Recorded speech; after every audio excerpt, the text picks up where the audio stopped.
1981, hilarious history to fall asleep. The Gilded Arcade, Mark Twain. Copyright 2026. James Henderson. A narrative of the year of our Lord, 1981. If there is one thing the Almighty has provided in abundance, it is the human capacity for self-delusion. And by the year 1981, it had reached its magnificent neon-lit zenith. It was a year where men sought to conquer the stars in a reusable ceramic glider, and children sought to conquer a yellow gluttonous circle in a plywood box, both endeavors costing a great deal more than they were worth. Chapter 1. The Coronation of the Actor. It has often been observed by those with nothing better to do that the United States of America is a country founded by geniuses and run by idiots. But in the year of our Lord 1981, for the centuries do tend to blur when one considers the repetitive nature of human folly, we reached a milestone of a most peculiar sort.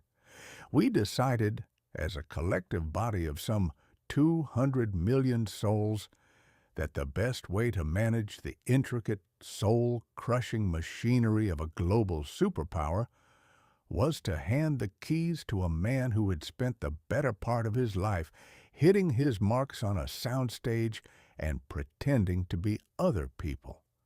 Now, there is much to be said for an actor. An actor is a person who is paid to lie with such conviction that the truth begins to look like a poorly dressed intruder. If you tell a man the truth, he will likely argue with you. But if you tell him a magnificent lie while bathed in the warm, amber glow of a three-point lighting system, he will not only believe you, but he will also offer you his vote, his pocketbook, and quite possibly his firstborn son. On the 20th day of January 1981, the city of Washington, D.C., was gripped by a cold so sharp it would have made a brass monkey reconsider his life choices. But the atmosphere was one of manic jubilation. The previous tenant, a gentle soul from Georgia, who possessed the unfortunate habit of telling the American people the truth, a sin for which the public never truly forgave him, had been politely escorted to the exit. Mr. Jimmy Carter, a man who understood the complex chemistry of a peanut, but struggled with the volatile physics of a gasoline shortage, had spent 4 years trying to convince the nation that malaise was a word we should all get comfortable with. It was an honest assessment, and in politics, honesty is a fatal disease. Enter the leading man. Mr. Ronald Reagan did not come to Washington to talk about malaise. He came to talk about morning in America, even though it was technically noon, and several parts of the country were still shrouded in the smoggy twilight of an industrial recession. He arrived with a head of hair that defied the laws of gravity, and a smile that seemed to have been carved out of a very expensive grade of California marble. He was 70 years old, an age where most men are primarily concerned with the consistency of their oatmeal, yet he carried himself with the breezy nonchalance of a man who had just found a $20 bill in an old suit jacket. The inauguration was not so much a political ceremony as it was a premiere. There were more celebrities in attendance than you could shake a stick at, provided you had a stick and a deep-seated resentment of the creative arts. The air was thick with the scent of expensive fur coats and the quiet, desperate hope that someone, somewhere, knew what the Laffer curve actually was. The coronation, as the more cynical observers, of which I am the self-appointed chairman, called it, was a masterpiece of timing. At the very moment the new president was placing his hand upon a family Bible that was likely older than some of the Midwestern states, the Iranians, who had been holding 52 American citizens captive for 444 days out of what appeared to be pure, unadulterated spite, suddenly decided that the climate in Tehran was perhaps becoming a bit too warm for their liking. They released the hostages just as the champagne corks were popping in D.C. It was a theatrical masterstroke.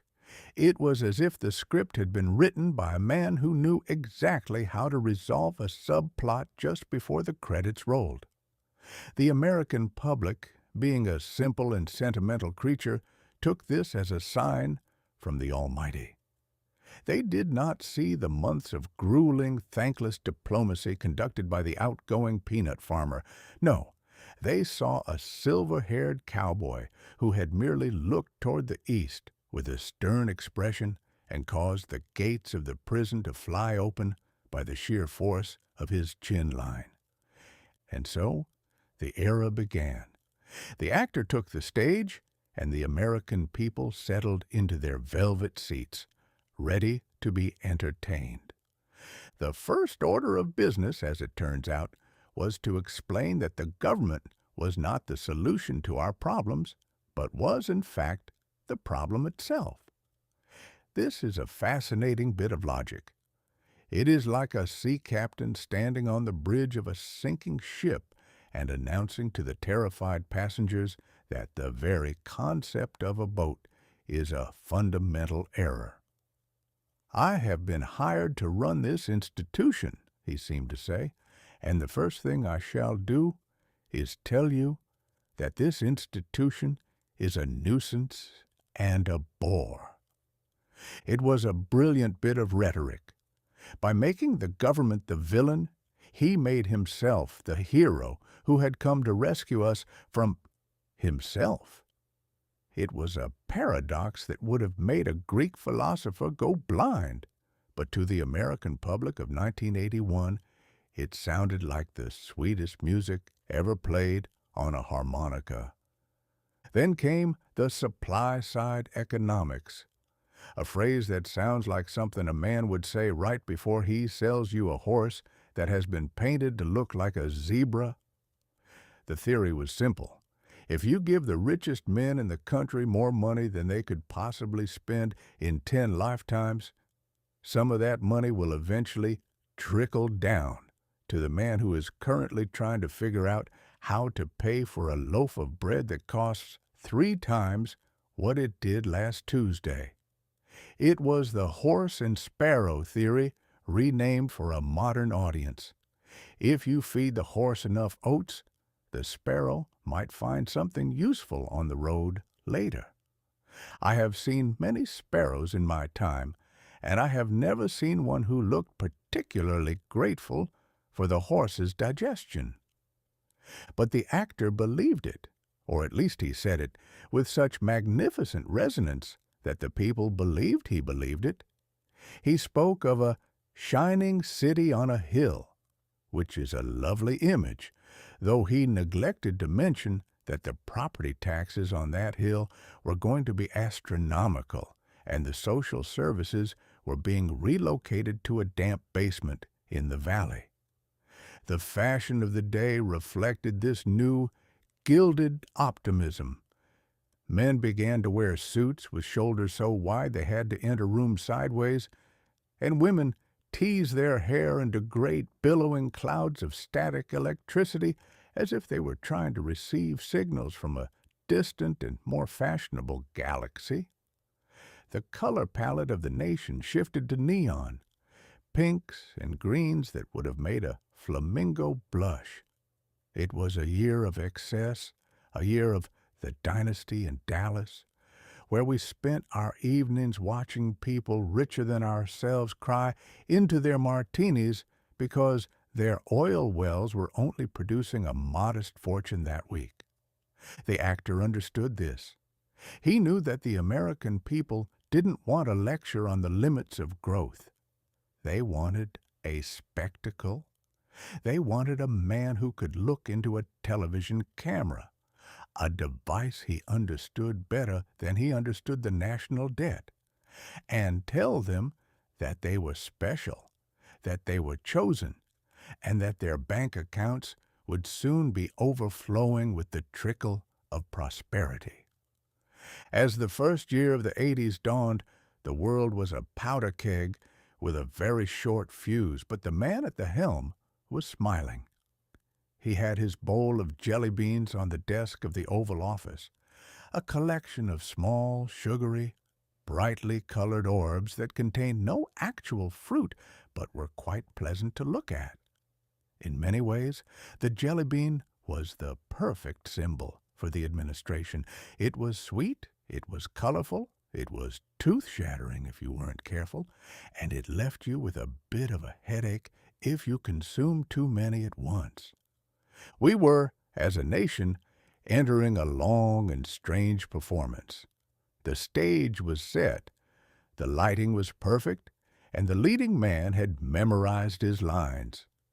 Whether the play was a comedy or a tragedy was still a matter of debate, but one thing was certain: the tickets were sold out, and the actor was not about to miss his cue. It was 1981, and the Gilded Arcade was officially open for business.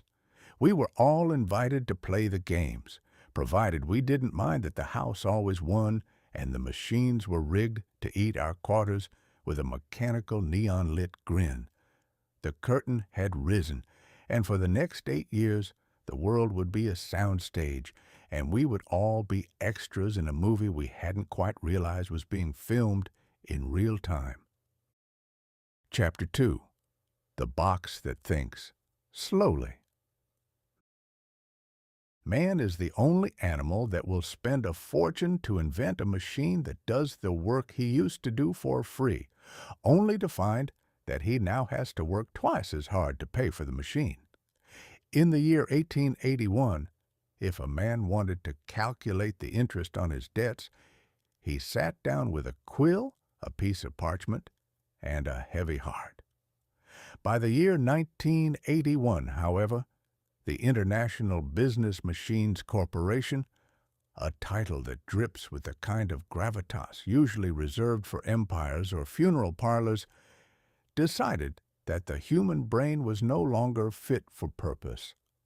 They introduced the IBM Personal Computer, and in doing so, they invited a beige-colored Trojan horse into the American living room. Before the IBM PC, computers were things that lived in basement vaults, guarded by men in white lab coats who looked as though they hadn't seen a sunbeam since the Eisenhower administration. These machines were the size of a small barn and possessed the computing power of a modern toaster, yet they were spoken of in hushed tones of religious awe. But in August of 1981, the Model 5150 arrived. It was a box. It was a very ugly box. It was the color of a rainy Tuesday in a government office, and it was destined to change the world by making sure that no one ever had a clean desk or a moment's peace ever again. The first thing one noticed about this technological marvel was its price. For the modest sum of some $1,500, which in 1981 could also buy you a respectable used car or a small island in the Pacific, you received a machine that had 16 kilobytes of memory. To put that in perspective for the modern listener, 16 kilobytes is approximately the amount of information contained in a single well-placed sneeze. It was a machine that could remember your name, provided your name wasn't too long or complicated by the presence of a middle initial. The second thing one noticed was the floppy disk. Now, the English language is a flexible instrument, but calling these objects floppy was a bit like calling a brick whimsical. They were 5¼ inch squares of black plastic that you shoved into a slot with the same prayerful hope a man uses when putting a letter into a mailbox during a blizzard. If the machine liked the disc, it would make a sound like a coffee grinder attempting to digest a handful of gravel. If it did not like the disc, it would simply inform you that there was a disk boot failure, which sounded like a medical condition but was actually a polite way of saying the machine had decided to go on strike. The IBM PC promised a paperless office. This was a lie of such magnificent proportions that it deserves its own monument. What the computer actually gave us was a more paper office, because the machine was so prone to crashing, a term used to describe the moment the computer realizes its own mortality and decides to stop existing for a while. Man felt a desperate need to print out everything he did. And, oh, the printing! In 1981, if you wanted to see your words on paper, you had to employ a dot matrix printer.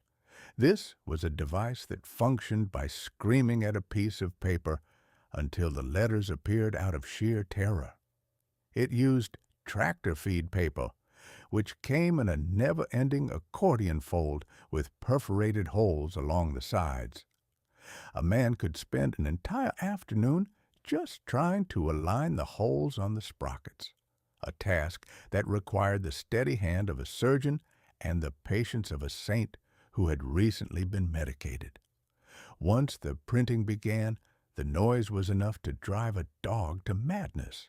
It was a high-pitched, rhythmic screeching scree-atch, zip that announced to the entire neighborhood that you were, in fact, composing a very important 3-paragraph memo about the office coffee supply. But the real genius of the IBM PC lay in its manuals. These were thick, 3-ring binders filled with prose that appeared to have been translated from the original Martian by a man who had only a passing acquaintance with the concept of a verb.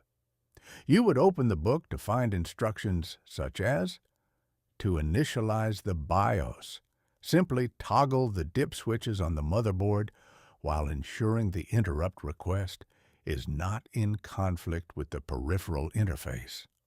I have read many things in my life, the works of Shakespeare, the proclamations of kings, and the labels on patent medicine bottles, but I have never encountered anything quite so impenetrable as a 1981 computer manual.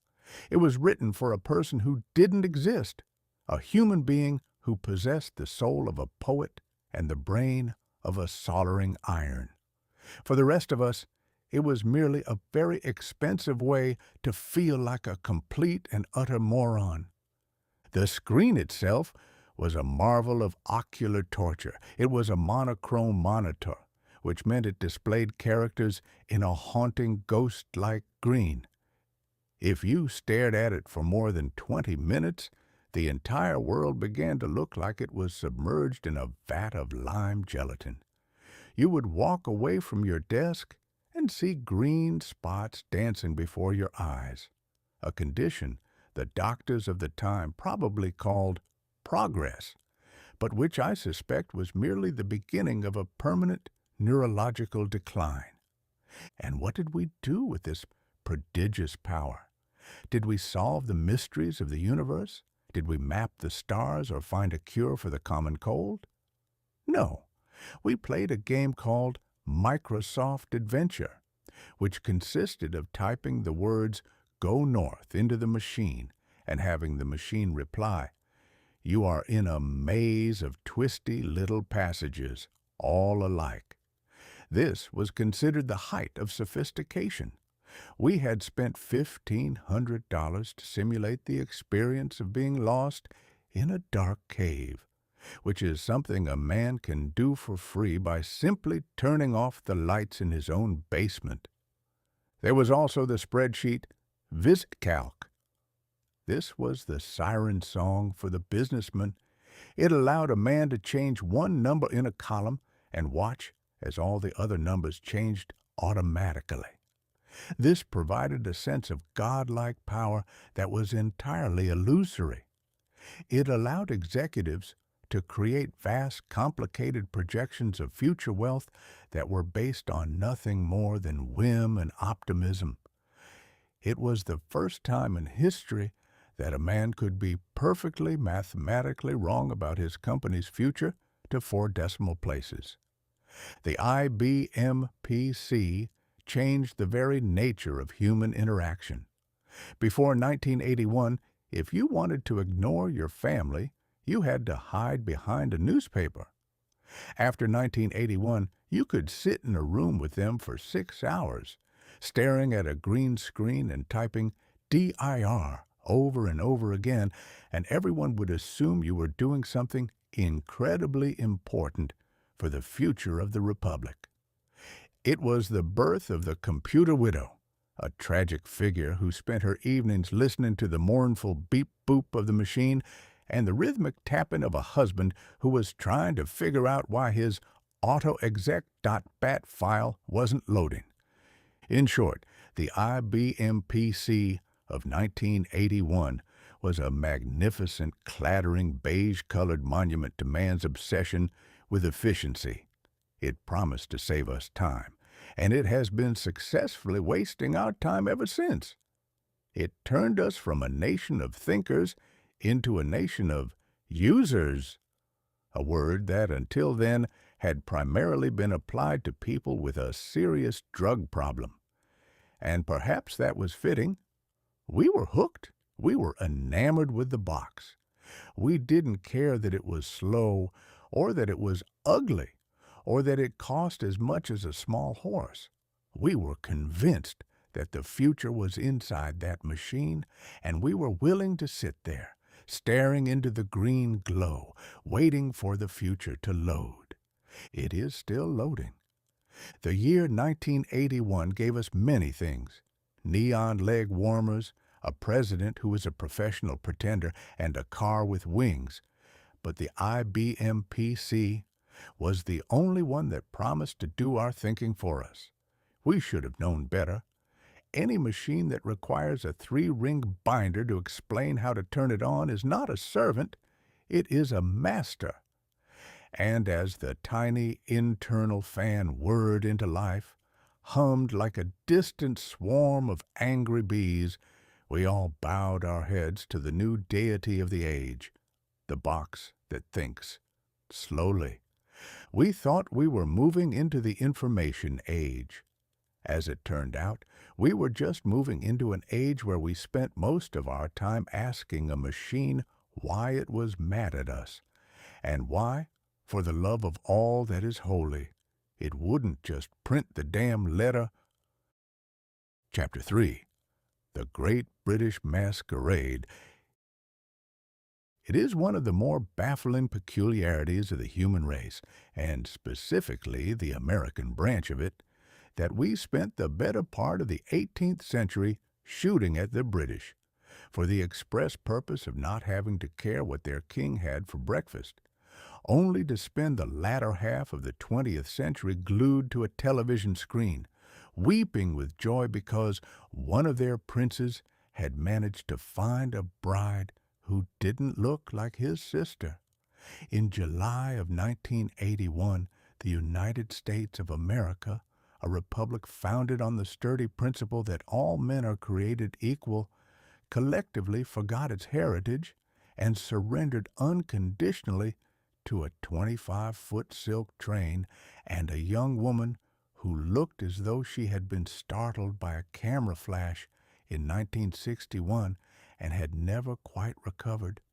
I refer, of course, to the nuptials of Prince Charles and Lady Diana Spencer, a fairy tale wedding so meticulously choreographed that it made the invasion of Normandy look like a disorganized picnic. Monarchy, in the modern age, is a curious specimen.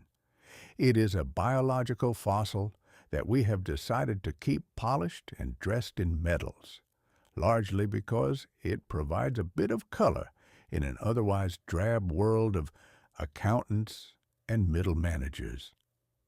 By 1981, the British Empire had shrunk to the size of a postage stamp, but they still possessed the world's greatest collection of hats, and they intended to use them. The groom, the Prince of Wales, was a man of 32 who appeared to have been designed by a committee tasked with creating the world's most uncomfortable person. He possessed a pair of ears that seemed to be trying to fly away from his head and a general aura of a man who was perpetually worried he had left the stove on in one of his many palaces. He was a man of great sensitivity, they told us, a man who talked to his plants.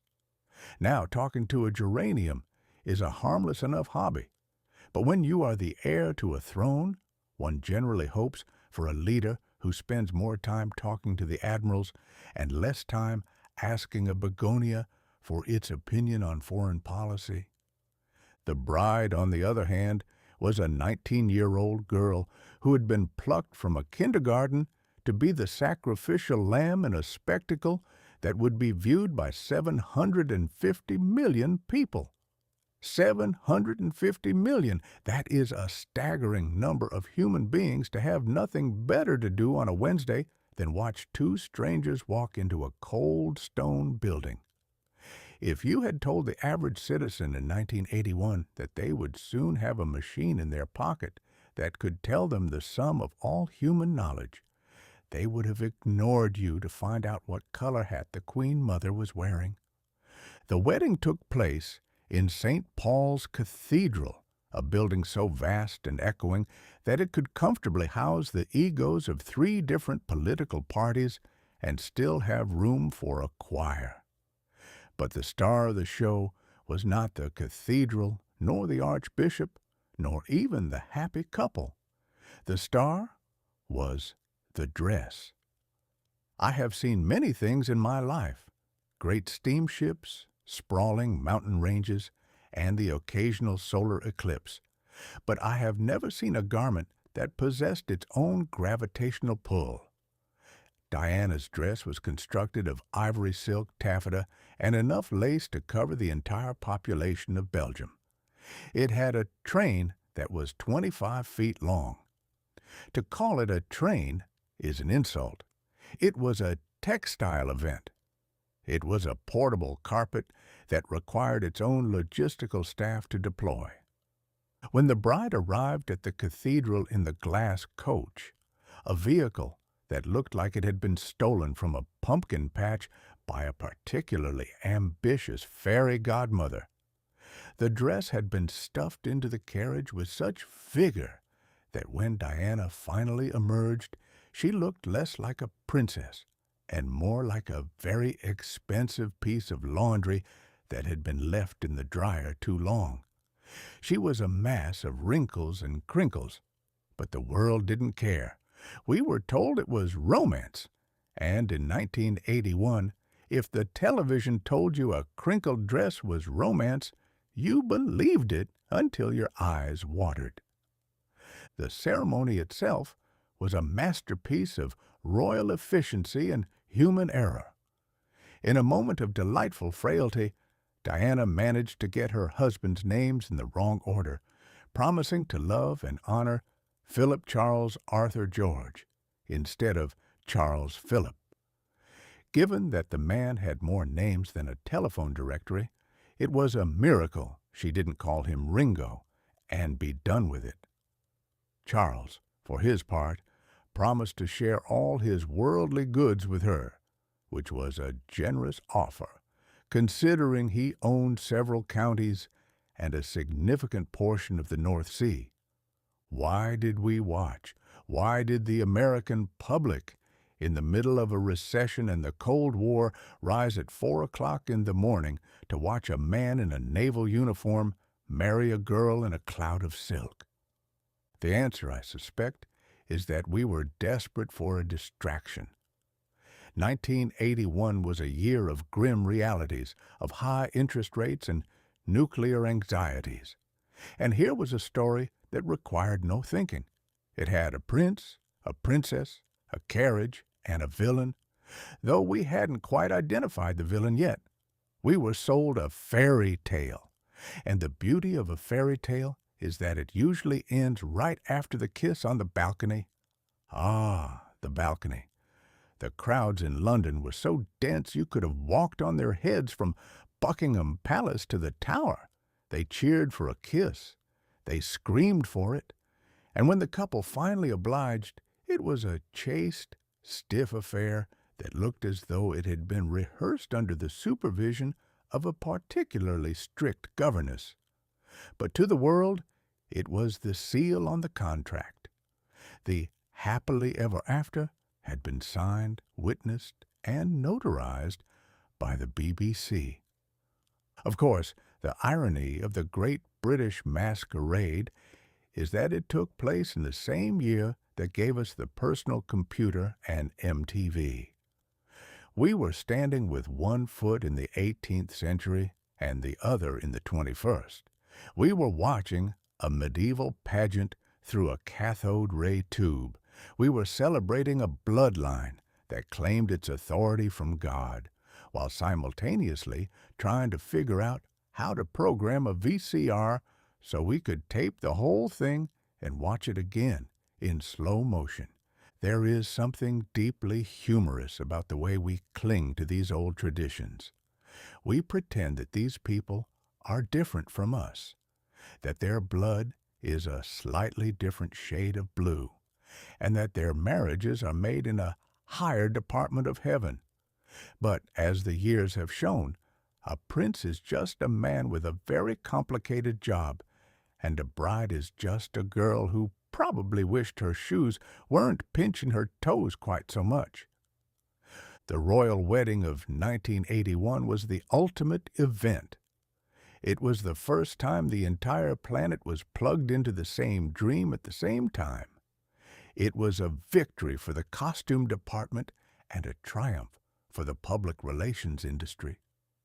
For one day, the British monarchy managed to convince the world that the 19th century hadn't actually ended, and that if we just believed hard enough, a coach could still turn into a pumpkin if the horses weren't fed on time. As the sun set on London that day and the millions of spectators began the long, messy process of going home and cleaning up their discarded Union Jack napkins, the fairy tale was complete. We had our icons, we had our memories, and we had the nagging suspicion that we had just spent 6 hours watching a very elaborate episode of a soap opera that would never, ever be canceled. It was a grand show, a hilarious spectacle, and a magnificent waste of time. Which is to say, it was the most human thing that happened in the whole of 1981. We ignored the computers, we ignored the missiles, and we ignored the economy, all so we could watch a young woman try to walk up a flight of stairs without tripping over 25 feet of silk. If that isn't the pinnacle of civilization, I don't know what is. Chapter 4. The MTV Blasphemy. It has long been a suspicion of mine that the human ear was designed as a temporary measure, a sort of anatomical placeholder, until the species could figure out a way to bypass the brain entirely and deliver its sensations directly to the eyeball. For centuries, music was a thing of the air, a ghostly, invisible vibration that required a man to use his imagination if he wanted to see the story being told. If a minstrel sang of a broken heart, you pictured your own. If he sang of a rolling river, you saw the Mississippi in your mind's eye. But on the first day of August in the year 1981, the American people decided that thinking was a chore they could no longer afford, and thus they invented MTV, music television. The very name is a contradiction in terms like honest politician or pleasant toothache. It was a 24-hour-a-day assault upon the senses, predicated on the revolutionary idea that a song was not actually finished until a director from London had filmed a man in leather trousers running through a forest for no discernible reason.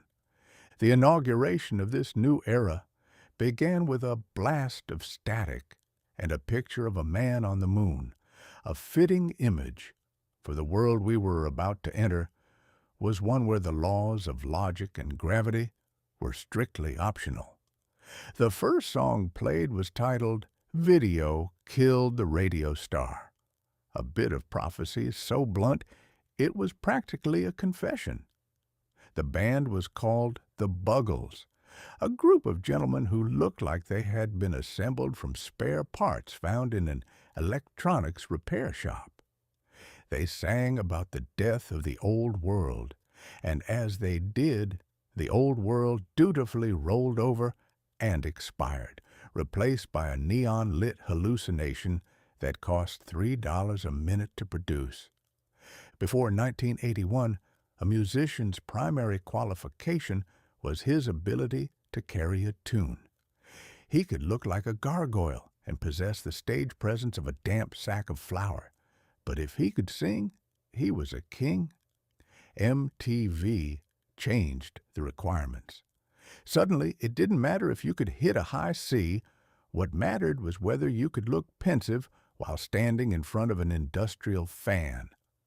A new breed of video star emerged, creatures of pure artifice who spent more on their hairspray than most families spent on their mortgages.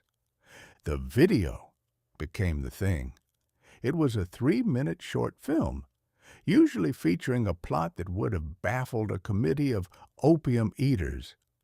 You would see a singer in a tuxedo standing in a desert, followed by a quick cut to a woman in a wedding dress chasing a leopard, followed by a close-up of a guitar being smashed in slow motion. When you asked what any of this had to do with the lyrics, which were usually about a girl named Sherry who lived in a suburb, the answer was always, "It's art." I have seen a great deal of art in my time, and I have found that whenever someone has to tell you something is art, it is usually because it's a mess. The American youth took to this like ducks to a puddle of oil. They sat before the television for hours on end, their eyes glazing over with a strange, hypnotic sheen. It was the birth of the music video age, which meant that the inner ear, that magnificent organ that allowed a man to dream, was effectively cauterized. Why bother imagining a landscape when a man in a sequined vest could show you a much more expensive version of it, complete with dry ice and a troupe of interpretive dancers? The priests of this new religion were called VJs, or video jockeys. These were young men and women who were hired for their ability to talk for 45 seconds without blinking. They lived in a world of permanent excitement, introducing every new clip as if it were the second coming, even when it was just a video of a Swedish man in a turtleneck singing about a lighthouse. They were the gatekeepers of cool, the arbiters of taste, and they looked as though they had never spent a day in the sun in their entire lives. And then there were the New Romantics.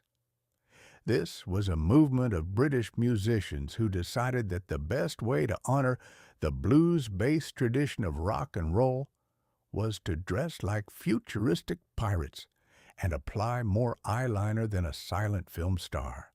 They wore frilled shirts, sashes, and boots that looked like they had been stolen from the wardrobe of the Pirates of Penzance.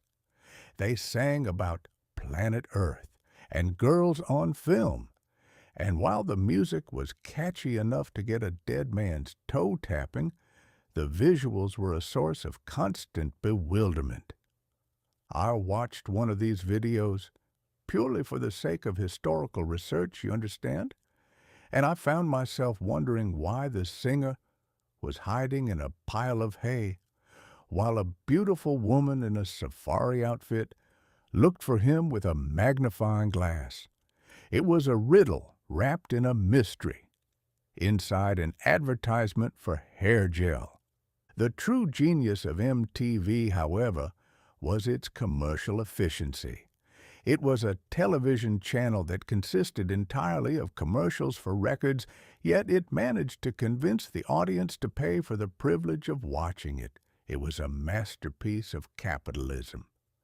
In my day, if a man wanted to sell you a bottle of Dr. Goodenough's liver tonic, he had to stand on the back of a wagon and tell a few jokes first. MTV did away with the jokes and the wagon.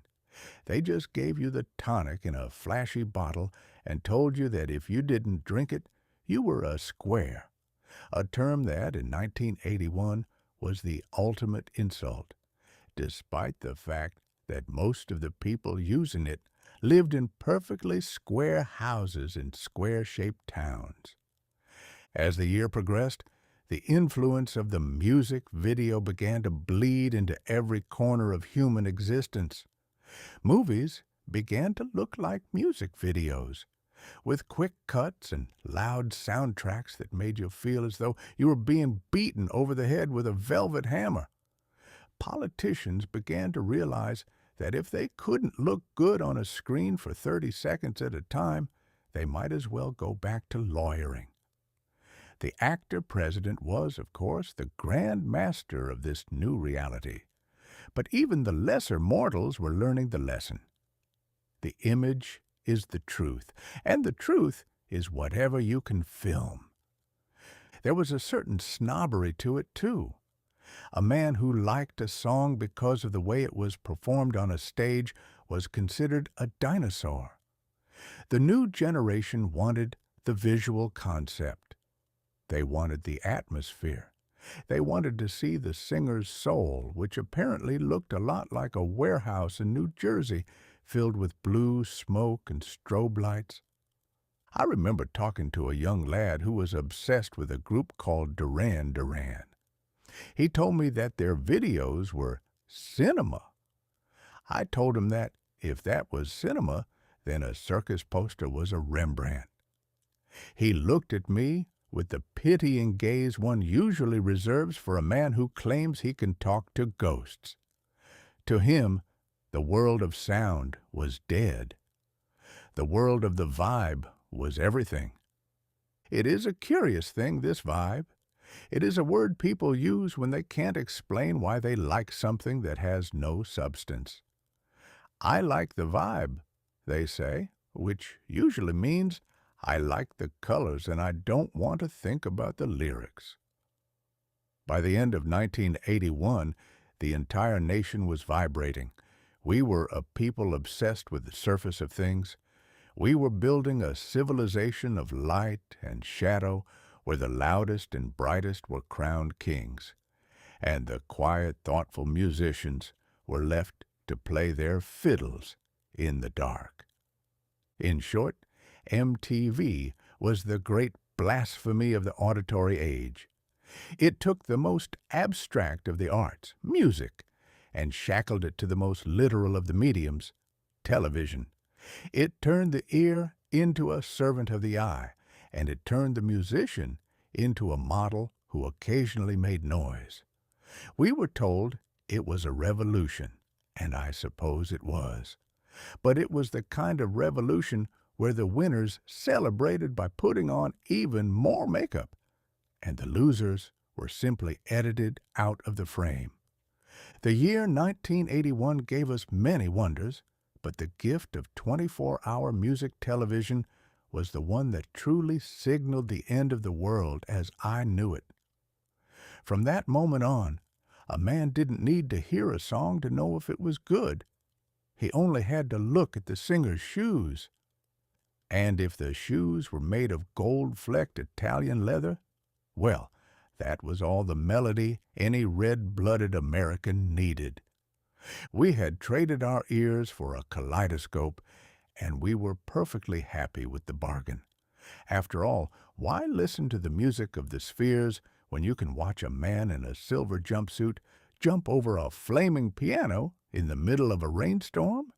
It was progress, of a sort. The kind of progress that leaves you with a headache and a desperate need to buy a pair of aviator sunglasses at 2 o'clock in the morning. Is there any more to say? Probably not.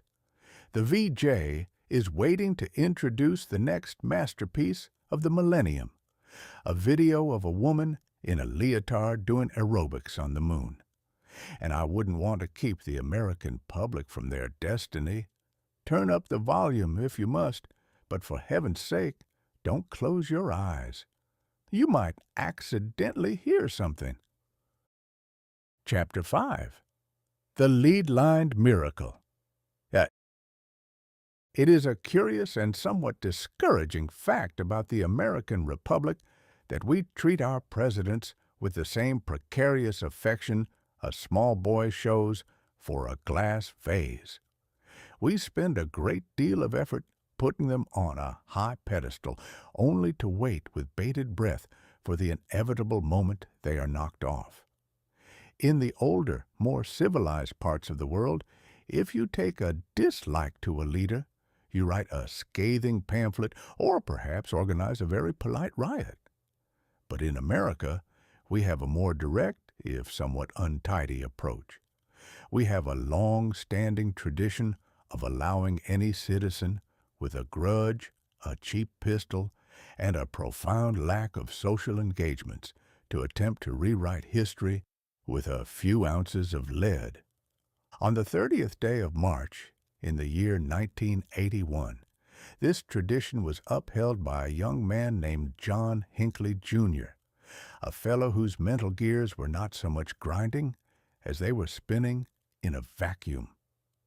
Now, Hinckley was not a political revolutionary. He had no grand vision for the redistribution of wealth or the overthrow of the capitalist pigdogs.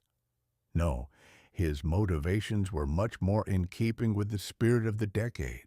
He was obsessed with a movie. Specifically, he was enamored with a young actress named Jodie Foster, who had appeared in a film about a taxi driver who goes somewhat off the rails. Hinckley decided, in that dark and dusty corner of the human brain where logic goes to die, that the most effective way to win the heart of a teenage film star, who didn't know he existed and likely wouldn't have cared if he did, was to murder the President of the United States. It is a testament to the staggering power of human delusion that he believed this would be an impressive first date.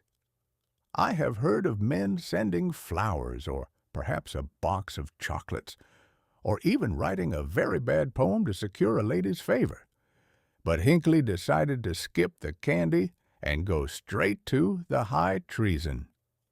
The setting for this particular piece of American theater was the Hilton Hotel in Washington, D.C., a building that looks like a concrete accordion left out in the rain.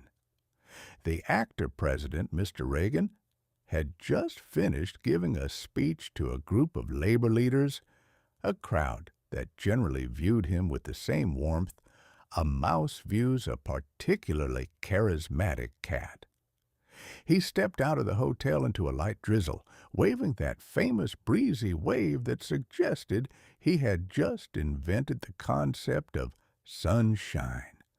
Then came the pop, pop, pop.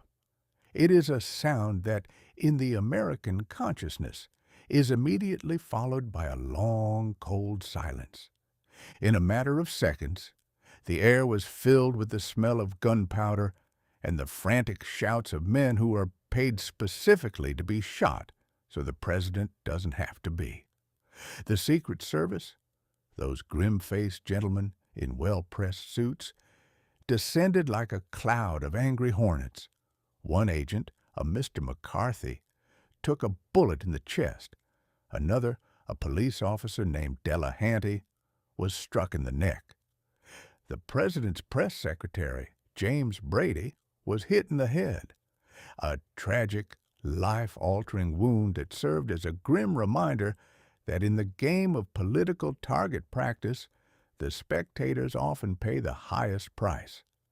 As for the president, he was shoved into the back of his limousine with such vigor that his ribs cracked. At first, he didn't even know he had been hit. He thought the Secret Service agent had broken his chest with a wayward elbow. It wasn't until he began coughing up bright, frothy blood, a substance that even a Hollywood makeup artist would find difficult to replicate, that the gravity of the situation dawned on him. A small Devastator bullet had ricocheted off the side of the car, flattened into the shape of a coin, and slipped through his side like a ghost, coming to rest a mere inch from his heart. This is where the lead-lined miracle truly began.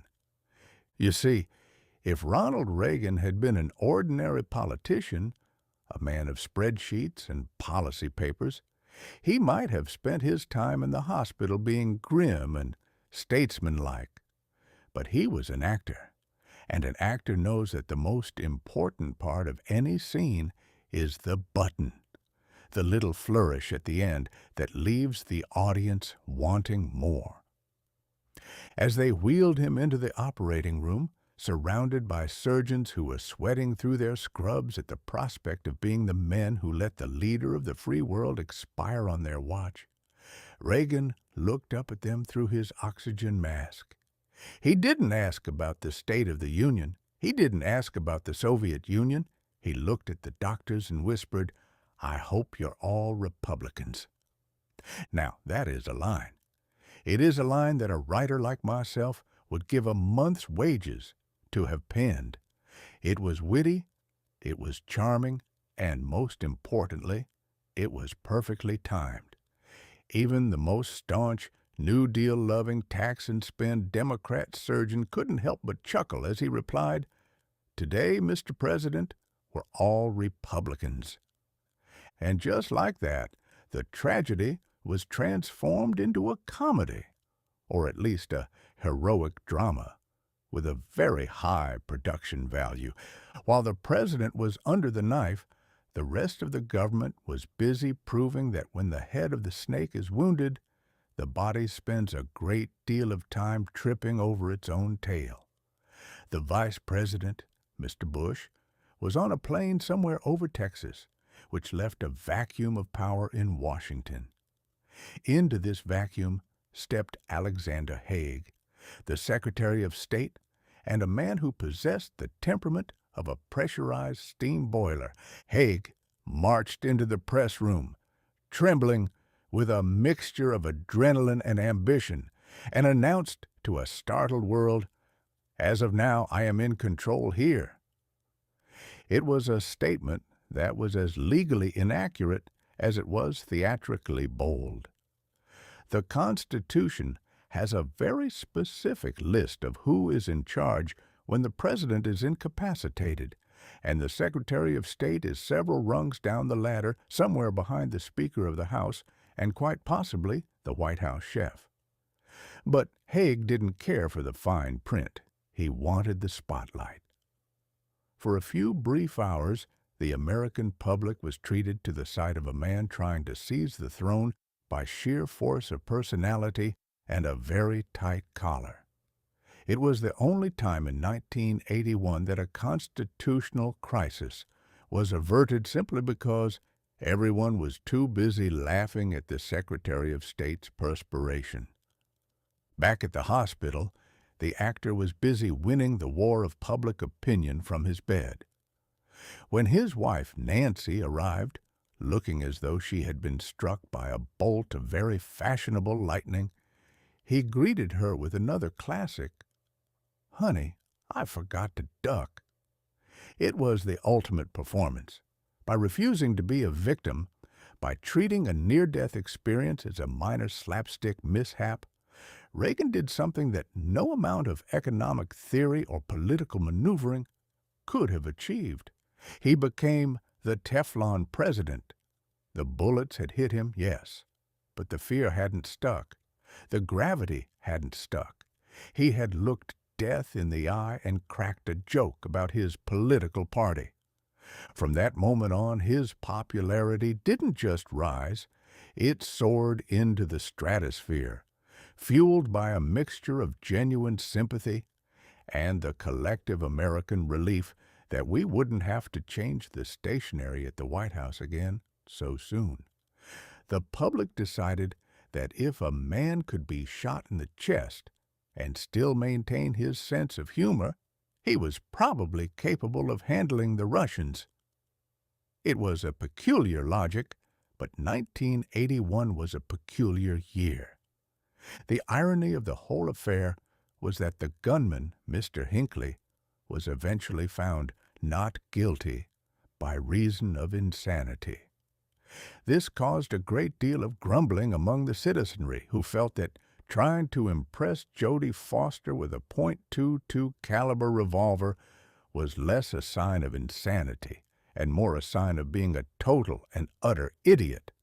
And if we started excusing people for being idiots, the courtrooms would be empty and the streets would be full.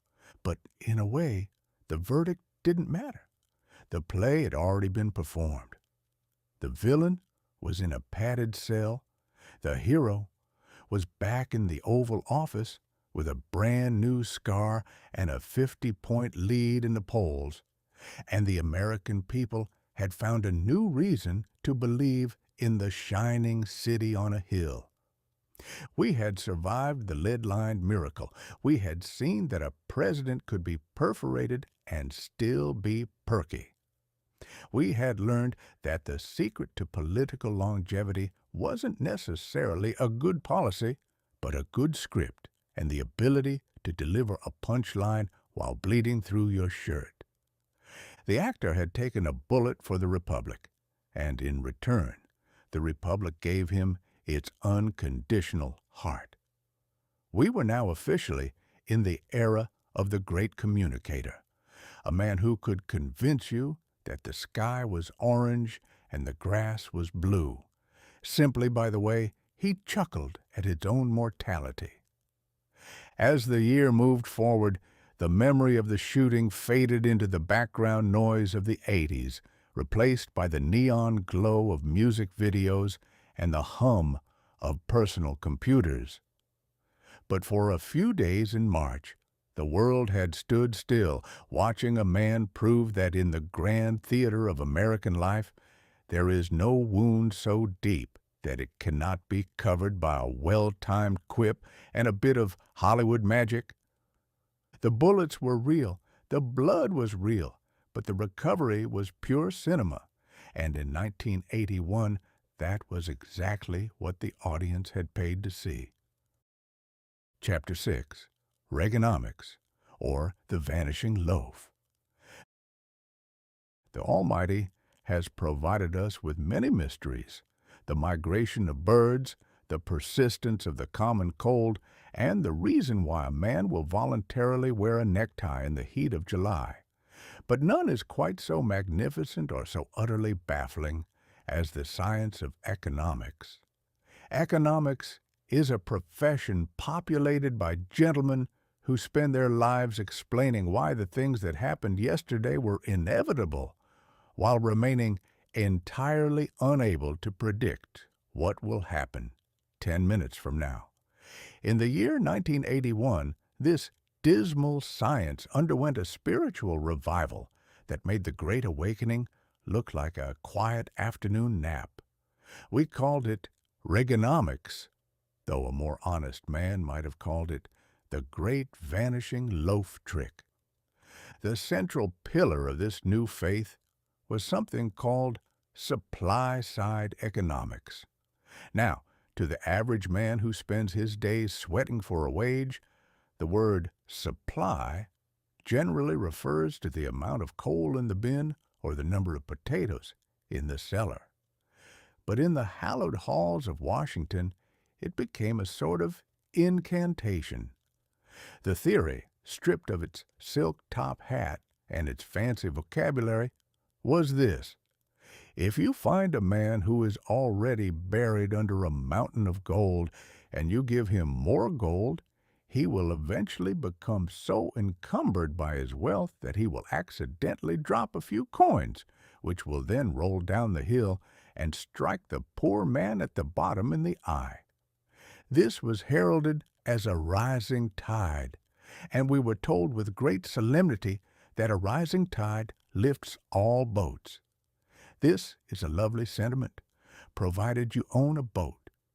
If, however, you are standing on the shore with nothing but a pair of leaky boots and a sense of mounting dread, a rising tide is merely a polite way of describing a flood that is about to drown you. The prophet of this movement was a gentleman named Arthur Laffer. Mr. Laffer became famous for drawing a curve on a cloth napkin in a Washington restaurant. I have always maintained that any economic policy that can be sketched on a piece of linen, usually used for wiping gravy off one's chin, is a policy that should be viewed with a healthy dose of suspicion. The Laffer curve suggested that if you lower taxes on the wealthy, they will become so inspired by their sudden windfall that they will work twice as hard, invest 10 times as much, and produce so much prosperity that the government will actually end up with more money than it started with. It is a beautiful thought. It is a kind of thought that makes a man want to believe in fairies and honest lawyers. It suggests that the best way to fill a bucket is to poke a large hole in the bottom of it. I once knew a fellow in Hannibal who tried to grow a beard by shaving his face twice as often. He ended up with a very smooth chin and a great deal of wasted time, which is precisely what the National Treasury experienced in 1981. To manage this miracle, the actor-president hired a young man named David Stockman to be the director of the budget. Mr. Stockman was a lad who possessed the sort of sharp, angular features that suggest a mind capable of calculating the interest on a loan to his own mother. He was the boy wonder of the administration, a man who spoke in aggregates and projections and fiscal multipliers. He looked at the American economy, a sprawling, messy, human thing, and saw only a series of numbers that needed to be whipped into shape. However, even the boy wonder eventually had a moment of inconvenient honesty. In a series of interviews that made the White House staff turn a very interesting shade of purple, Stockman admitted that the whole supply-side business was a Trojan horse. He confessed that the plan was never really about the trickle-down at all. It was simply a way to cut the taxes of the people who already had the most money, while simultaneously starving the government until it was small enough to be drowned in a bathtub. Now, I have seen many things drowned in bathtubs, mostly spiders and the occasional rubber duck, but I have never seen a government die so quietly. While the taxes for the high and mighty were being slashed with a broadsword, the services for the low and lonesome were being nibbled away by 1,000 mice.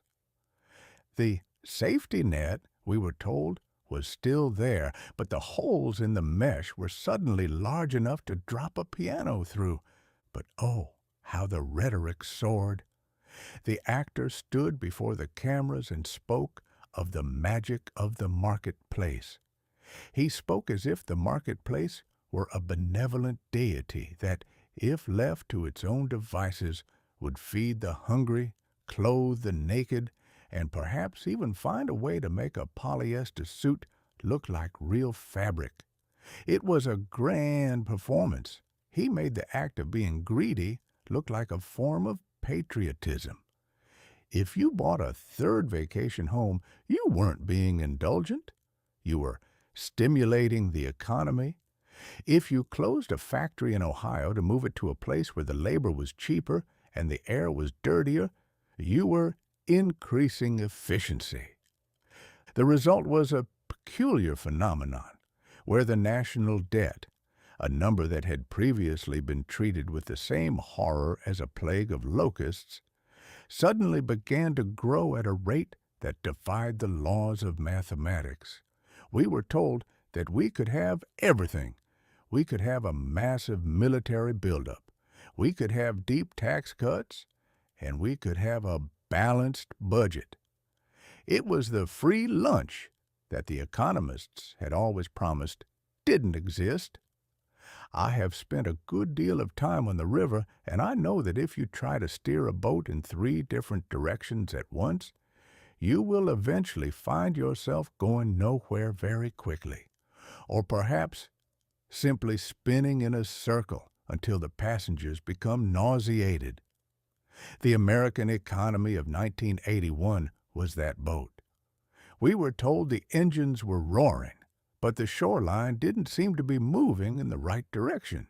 The inflation that had plagued the previous administration began to cool, it is true, but it did so because the Federal Reserve decided to squeeze the money supply until the country's eyes bulged out. Interest rates rose to 20%, a number so high that it felt less like banking and more like a form of medieval torture. If a man wanted to buy a house in 1981, he had to be prepared to sign over his soul, his future earnings, and quite possibly the rights to his ghost. A 20% interest rate means that for every dollar you borrow to buy a roof for your head, you end up paying for 4 roofs, 3 of which are invisible and belong entirely to the bank. And yet, the gilded part of the decade began to take hold. In the big cities, a new species of human appeared, the yuppie, the young urban professional. These were creatures who believed that a man's worth was measured by the length of his car and the crispness of his shirt collar. They were the primary beneficiaries of the trickle, or at least they were the ones who stood closest to the faucet. They drank expensive water from France. They ate tiny vegetables that looked as though they had been harvested before they were finished growing. And they spoke incessantly about leverage. To the yuppie, Reaganomics was not an economic theory. It was a religious revelation. It told them that their desire for a BMW was actually a noble contribution to the stability of Western civilization. It was a comfortable time to be comfortable and a very uncomfortable time to be anything else. By the end of the year, the vanishing loaf was fully in effect. The loaf of prosperity was indeed growing, but it was being moved to a higher shelf, one that the average man couldn't reach without a very long ladder, which had unfortunately been cut from the budget. We were told to be patient. We were told that the wealth would eventually descend like a gentle summer rain upon the parched fields of the working class. I am still waiting for that rain.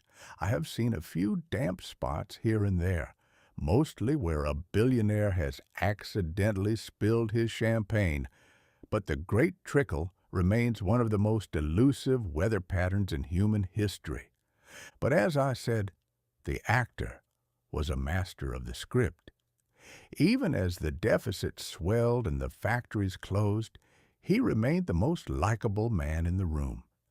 He told us that it was morning in America, and even if some of us were waking up in a cold room with an empty larder, he made us feel as though the sunrise was a personal gift from him to us.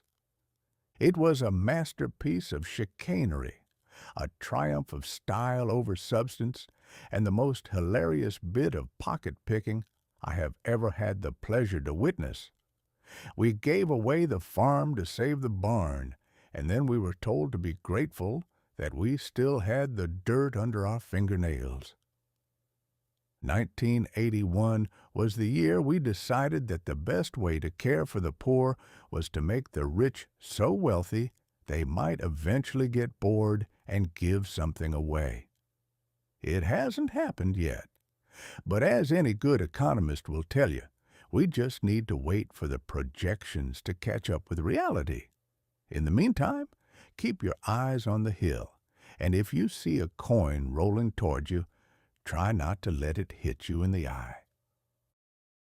Chapter 7. The Columbia Wagon.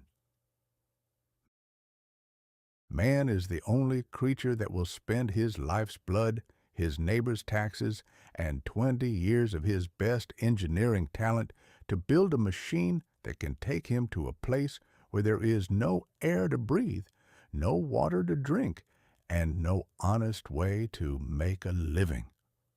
Since the dawn of time, we have looked up at the stars and wondered if there might be a more expensive way to visit them. In the year 1881, we were content with the steam engine and the high-wheeled bicycle. But by April of 1981, we had decided that the only way to truly validate our existence was to strap two men to a giant firecracker and hurl them into the vacuum of space inside a ceramic tiled brick called Columbia.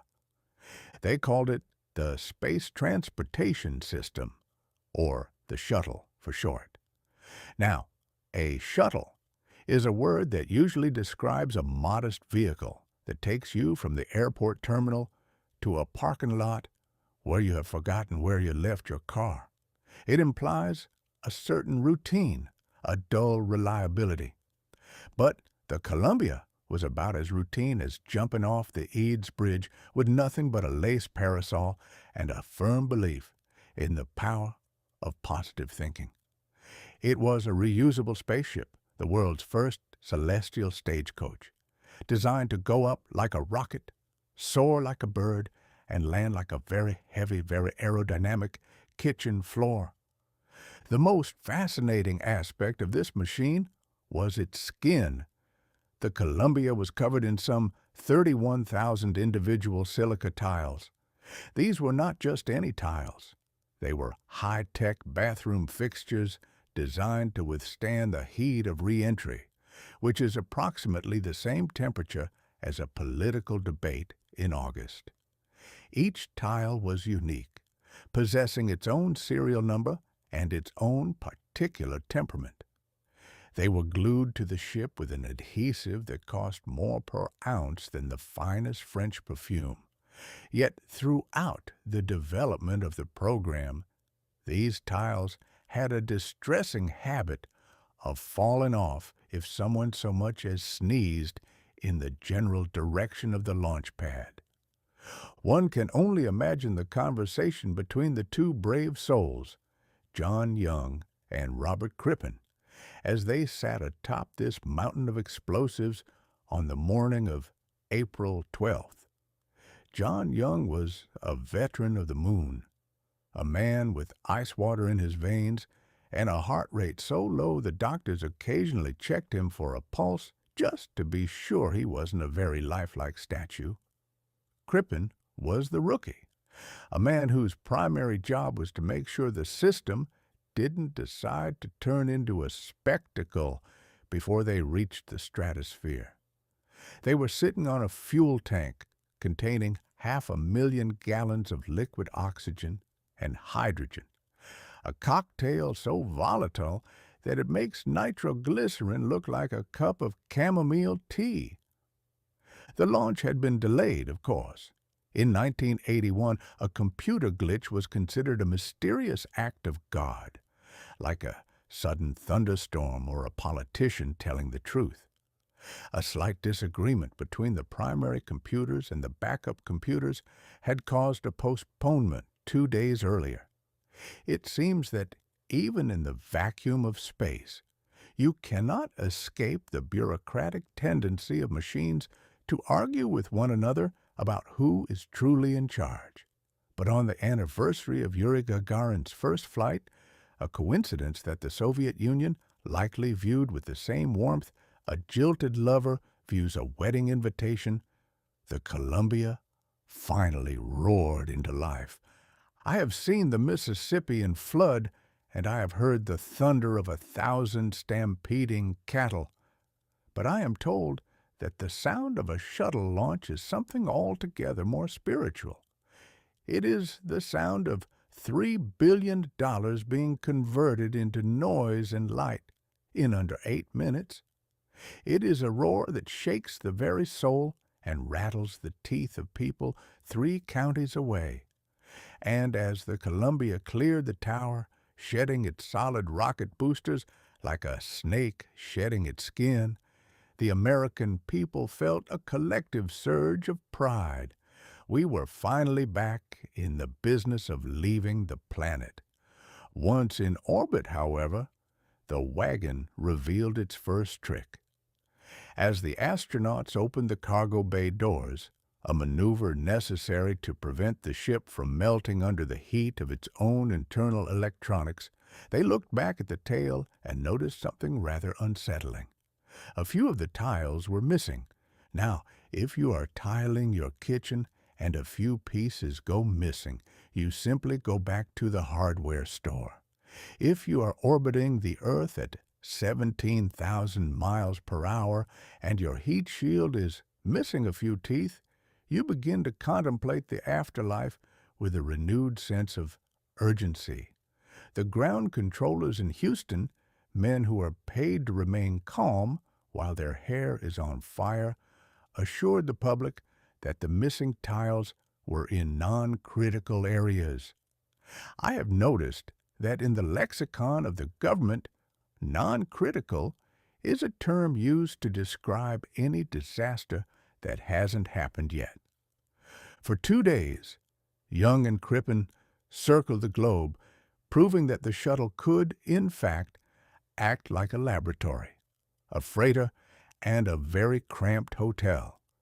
They floated in zero gravity, eating food that had been dehydrated into the consistency of a leather boot and drinking water that was a byproduct of the fuel cells, a cycle of consumption that would have made a New England miser weep with envy. They saw the sun rise and set every 90 minutes, a phenomenon that would drive a rooster to a nervous breakdown, but which our heroes took with the stoic nonchalance of men who had seen it all before. But the real drama was the return. You see, every other spaceship in history had returned to Earth by falling into the ocean like a dropped safe. It was undignified, but it was effective. The shuttle, however, was designed to land on a runway. It was a glider, a 200,000-pound glider with no engines, no second chances, and the glide ratio of a falling filing cabinet. As the Columbia hit the atmosphere, it turned into a fireball. The friction of the air, the very air we breathe so casually, turned into a white-hot plasma that sought out every crack and crevice in those 31,000 tiles. For 20 minutes, the ship was cut off from the world by a blackout of radio signals. It was a period of silence that stretched across the continent like a funeral shroud. In every living room in America, people stared at their television sets, waiting to see if the wagon would emerge from the fire or if it would simply be another entry in the long, sad ledger of human hubris. And then, out of the clear blue sky of the California desert, a double sonic boom cracked across the landscape. Boom, boom. It was the sound of the Columbia announcing its arrival. It appeared as a tiny speck, growing larger and larger, until it looked like a great white shark swimming through the heat haze. John Young, displaying the kind of nerves that suggest he had successfully negotiated with the devil himself, steered the craft onto the dry lake bed at Edwards Air Force Base. It was a perfect landing. It was a dead-stick landing, no power, no fuel, just gravity, and a very long stretch of dirt. When the wheels stopped turning, a voice from Houston said, "Welcome home, Columbia. Beautiful, just beautiful." And it was. It was a triumph of the human spirit, a miracle of science, and a magnificent lie. You see, the promise of the space shuttle was that it would be cheap. We were told that by reusing the ship, we would bring the cost of space travel down to the level of a transatlantic flight. We were told that by the mid-'80s, we would be launching a shuttle every week, carrying satellites, scientists, and perhaps even the occasional poet into the heavens. But as the years would show, the Columbia was not a shuttle in the sense of a reliable bus. It was a Swiss watch made of glass and explosives. After every flight, it had to be dismantled, inspected, and pampered by thousands of technicians. Those tiles, those 31,000 little prima donnas, had to be checked one by one. The reusable engines had to be rebuilt. The cheap access to space turned out to be the most expensive way to move a pound of freight in the history of commerce. But in 1981, we didn't know that yet. Or rather, we didn't want to know it. We wanted the wagon to be real. We wanted to believe that we could conquer the heavens and be back in time for the evening news. We wanted to believe that the actor president had given us a new frontier to replace the one we had paved over with shopping malls and parking lots. The Columbia was the ultimate 1981 machine. It was flashy, it was technologically precarious, it was ruinously expensive, and it looked absolutely magnificent on television. It was a ceramic-tiled dream that flew on a cloud of fire and landed on a bed of dust. It gave us the illusion of mastery over the universe, and for a few days in April, that was enough. We had launched a brick and brought it back. We had stared into the fire and come out the other side. And if it cost us a king's ransom and a decade of our lives, well, that was just the price of admission to the greatest show off Earth. The Gilded arcade now had a branch in orbit. The quarters were being fed into the slot. The lights were flashing, and the Columbia wagon was ready for its next trip. Provided, of course, that we could find enough glue to keep the bathroom tiles from falling off before we cleared the atmosphere. Chapter 8. The Philosophy of the Yellow Circle. If man is the only animal that laughs, he is also the only one that will stand in a dark, poorly ventilated room for 6 hours at a stretch, feeding silver coins into a slot in the hope of proving he is more agile than a collection of glowing pixels. In the year 1981, we as a species decided that the great outdoors was a failure, and that the true meaning of existence was to be found in a plywood box that smelled faintly of ozone and stale popcorn. We called these places arcades, though they were less like the grand architectural promenades of old and more like neon-lit caves where the youth of the nation went to sacrifice their inheritance, one 25-cent piece at a time. At the center of this cultural delirium was a creature of such profound simplicity that he could only have been conceived by a mind that had entirely given up on the complexities of anatomy. He was a yellow circle with a mouth. That was the extent of his physical being. He had no eyes, no limbs, and no discernible internal organs, save for a digestive tract that appeared to be infinite.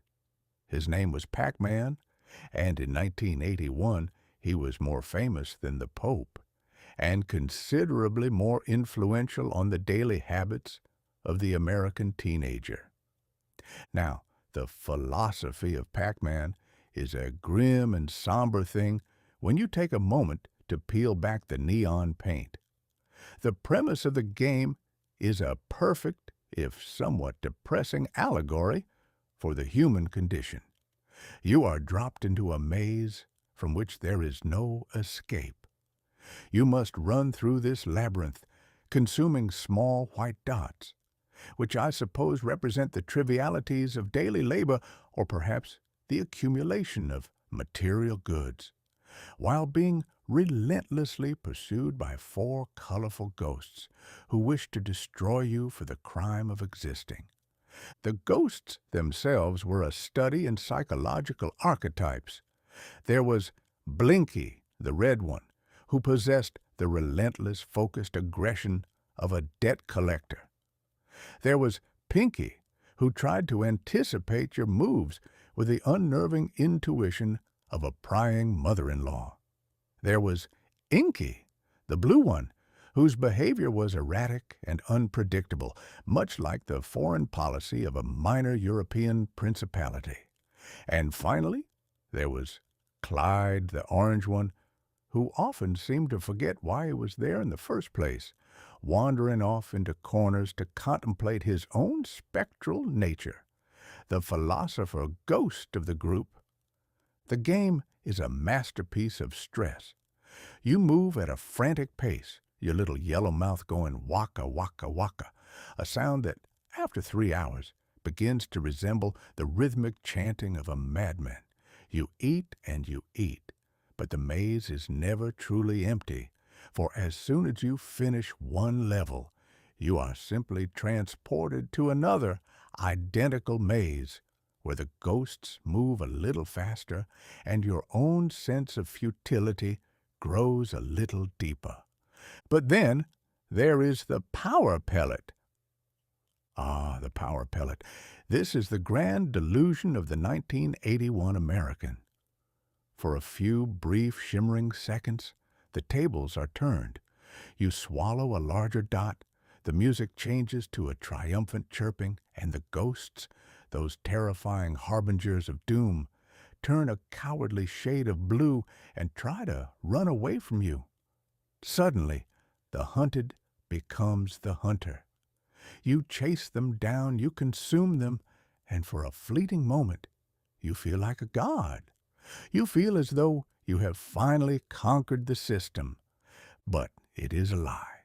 It is a temporary reprieve. The ghosts are not destroyed. They are merely reduced to a pair of floating eyeballs that scuttle back to their central pen to be resurrected and sent forth to haunt you again. The power wears off. The music returns to its frantic minor key anxiety, and you are once again a panicked circle running for his life. If there is a better metaphor for the supply-side prosperity we discussed in a previous chapter, a brief, artificial surge of power that leaves you right back where you started, only more exhausted, I have yet to find it.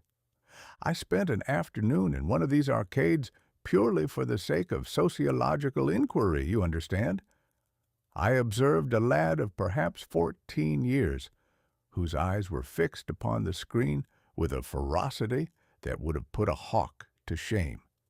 He moved the joystick with a series of violent spasmodic jerks, his tongue protruding from the corner of his mouth as if to assist in the navigation of the maze.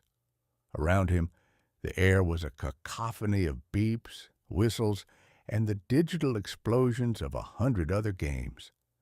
There was Space Invaders, where you stood on the ground and fired lasers at a slow-moving ceiling of octopuses, a game that taught the youth that if you wait long enough, your problems will eventually descend and crush you. There was Asteroids, which suggested that the universe is mostly empty space filled with large rocks that shatter into smaller, more annoying rocks when you try to deal with them. But Pac-Man was the king. Pac-Man was the only one that felt personal. The arcade was the great leveler of 1981. It was the only place in the country where a man's social standing was determined not by his family name or the size of his bank account, but by the 3 initials he was allowed to type into the high score table at the end of a game. To see HMK at the top of the list was to see a name etched in digital immortality, at least until the machine was unplugged for the night, or some 10-year-old with superior reflexes and a surplus of sugar came along to dethrone you. And the cost, my word, the cost. The quarter was the lifeblood of the arcade. It was the silver ticket to 3 minutes of excitement. I saw children who couldn't be trusted to remember their own middle names perform complex mental arithmetic to determine exactly how many games of Defender they could extract from a $5 bill. They haunted the change machines like pilgrims at a holy spring, waiting for the clatter of silver into the metal tray, the most beautiful sound in the world to a boy in 1981. The manufacturers of these machines were geniuses of a particularly cruel sort. They understood that the human brain is wired to seek closure, and they designed games that ensured you would never, ever find it. There was always one more level, one more ghost, one more chance to beat the kid from the next street over. We were a nation of addicts, hooked on the thrill of the extra life. The philosophy of the yellow circle eventually spread beyond the arcade. We saw Pac-Man on lunchboxes, on T-shirts, and in the form of a breakfast cereal that consisted mostly of sugar and regret. There was even a song on the radio called Pac-Man Fever, which described the symptoms of the obsession with a clinical accuracy that was more frightening than the lyrics intended. The song suggested that the listener was going out of his mind, which, considering the state of the world in 1981, was perhaps the only sensible place to go. But what does it all mean, this frantic dance in the dark? I suspect it was our way of dealing with a world that had become too large and too complicated to understand. In the Gilded arcade, the rules were simple. You knew who your enemies were. They were blue and had wiggly legs. You knew what your goals were. Eat the dots. And you knew that no matter how well you played, the game would eventually end. There is a certain comfort in a predictable defeat. In the real world, you might lose your job because of a shift in the interest rate in London, or you might find that your house is worth half of what it was last year because of a projection on a napkin. But in the maze, if you die, it's because you turned left when you should have turned right. It was a world of personal responsibility, even if that responsibility only applied to a fictional pie crust in a box. As the year drew to a close, the craze began to settle into a permanent part of the American landscape. We had accepted the machine. We had welcomed the beep and the chirp into our homes. We had decided that the best way to prepare our children for the future was to teach them how to navigate a maze under extreme pressure while being chased by ghosts. And perhaps we were right.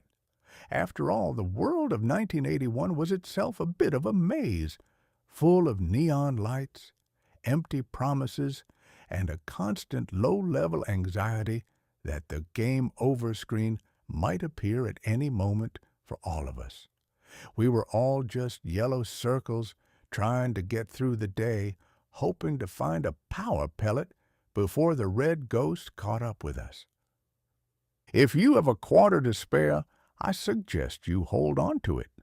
The machines are still humming, the ghosts are still waiting, and the maze is just as twisty as it ever was. We are all playing the game, whether we like it or not. The only difference is that in the arcade, you can at least walk away when you run out of change. In the real world, the waka waka never stops. Chapter 9. The Leg Warmer Tragedy.